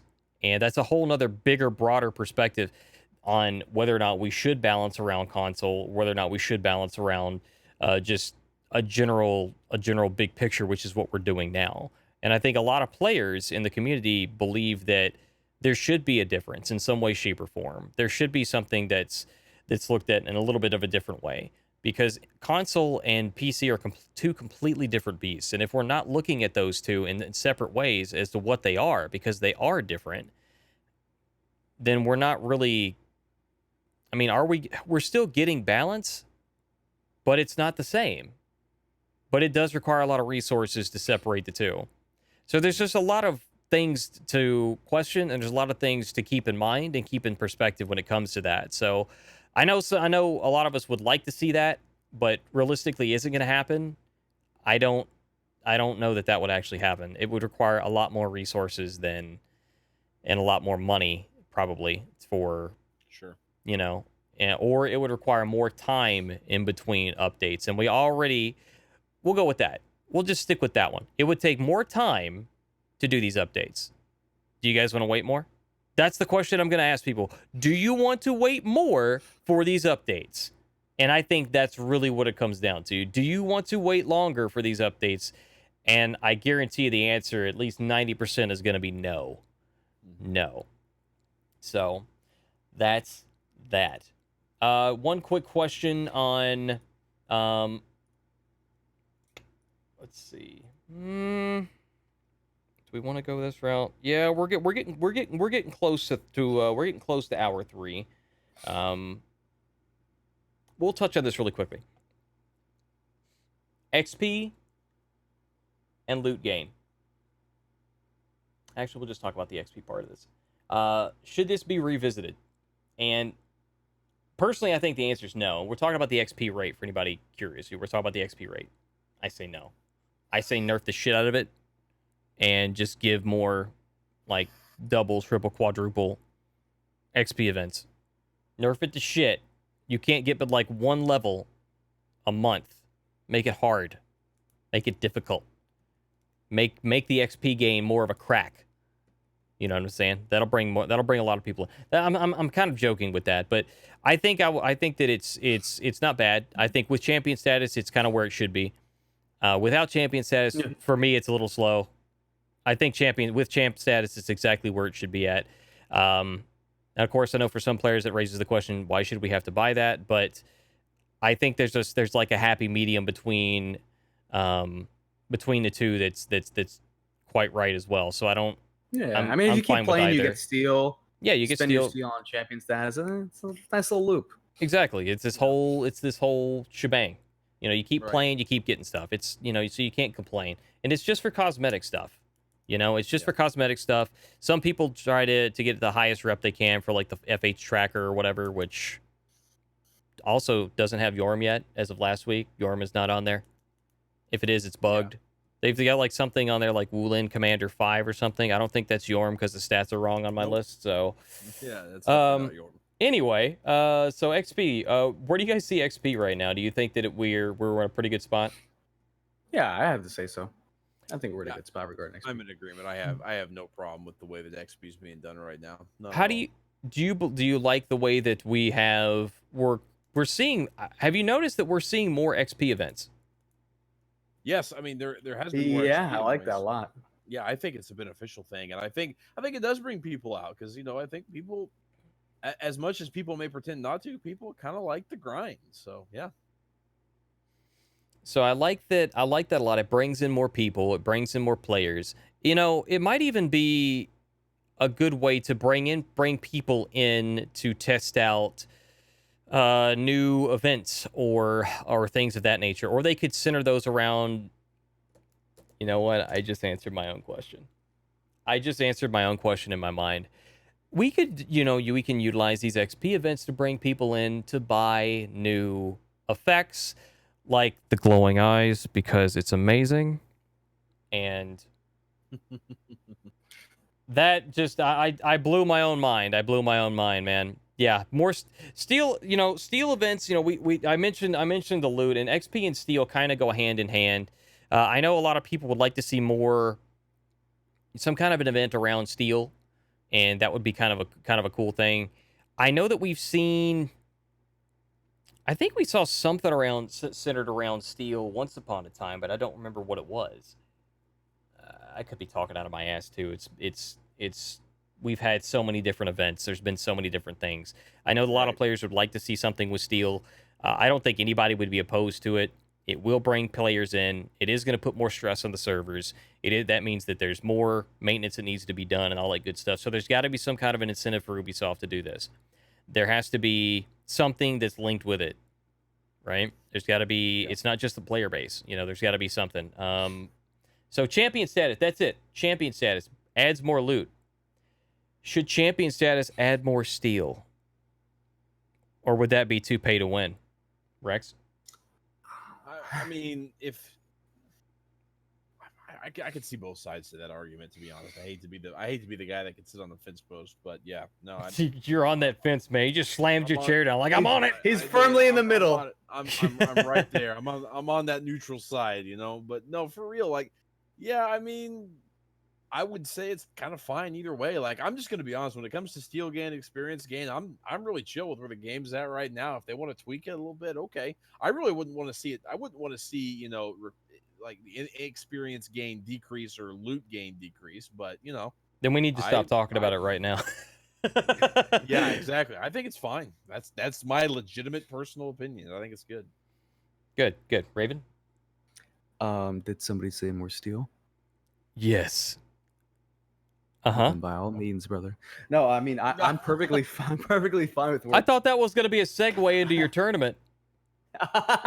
Oh, by the way, guys, we want 1.5 million steel. 1.5 million steel. How many hours do I have to form a team, Raven? Like 8 at this point? Oh. The real question is, how long do I have to sleep before I become sleep deprived before the tournament? Yeah, I was gonna we're getting ready to wrap up here in a minute for sure. No, I jest. No, you don't. I actually don't know. I don't know the exact number of hours off the top of my head. It's 1:01 a.m. Actually, I do know the exact numbers. It's 11 hours. All right. 11 hours. Actually, maybe 12 hours. It's good with numbers. I'll just do my orders for extra steel. I don't think my chances are not good there. You have exactly 12 hours. Dang. Well, 11 hours and 59 minutes. There you go. Ooh, okay. So I have to bring this up because we talked about balancing this out. What's in it for Ubisoft? What's in it for Ubisoft is more potential purchases of champion status. That said, you can also do that with steel. So, but if there's more purchases of stuff in game, there's more likelihood that people will buy steel to buy shit in game. So I think that's something that could potentially be argued. That being said, before we get the hell out of here, I want to take another moment to say, thank you guys for coming. Don't go anywhere yet. There's a few more things you don't want to miss out on. I am your host, Norgoz, host of the Weekly Warcry podcast. We're here every Friday at 7 p.m. Pacific. Next week, I don't want to give too much away for next week, okay? I have some things that I believe you guys will be interested in, and it'll either be on episode 10 or episode 11. I'm on the fence on this one because episode 11 would be the perfect, because I can say we turned it all the way up to 11 for episode 11, so we might see it on episode 11.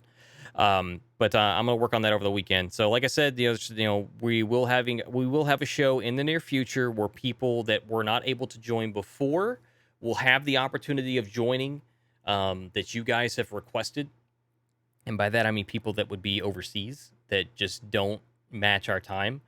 So that being said, thank you to Rex for joining me. You're an awesome individual. Thank you to Raven's cat for being awesome and just popping in. Like, I don't think nobody in chat saw it because the name tag is covering it up. I think I barely saw it.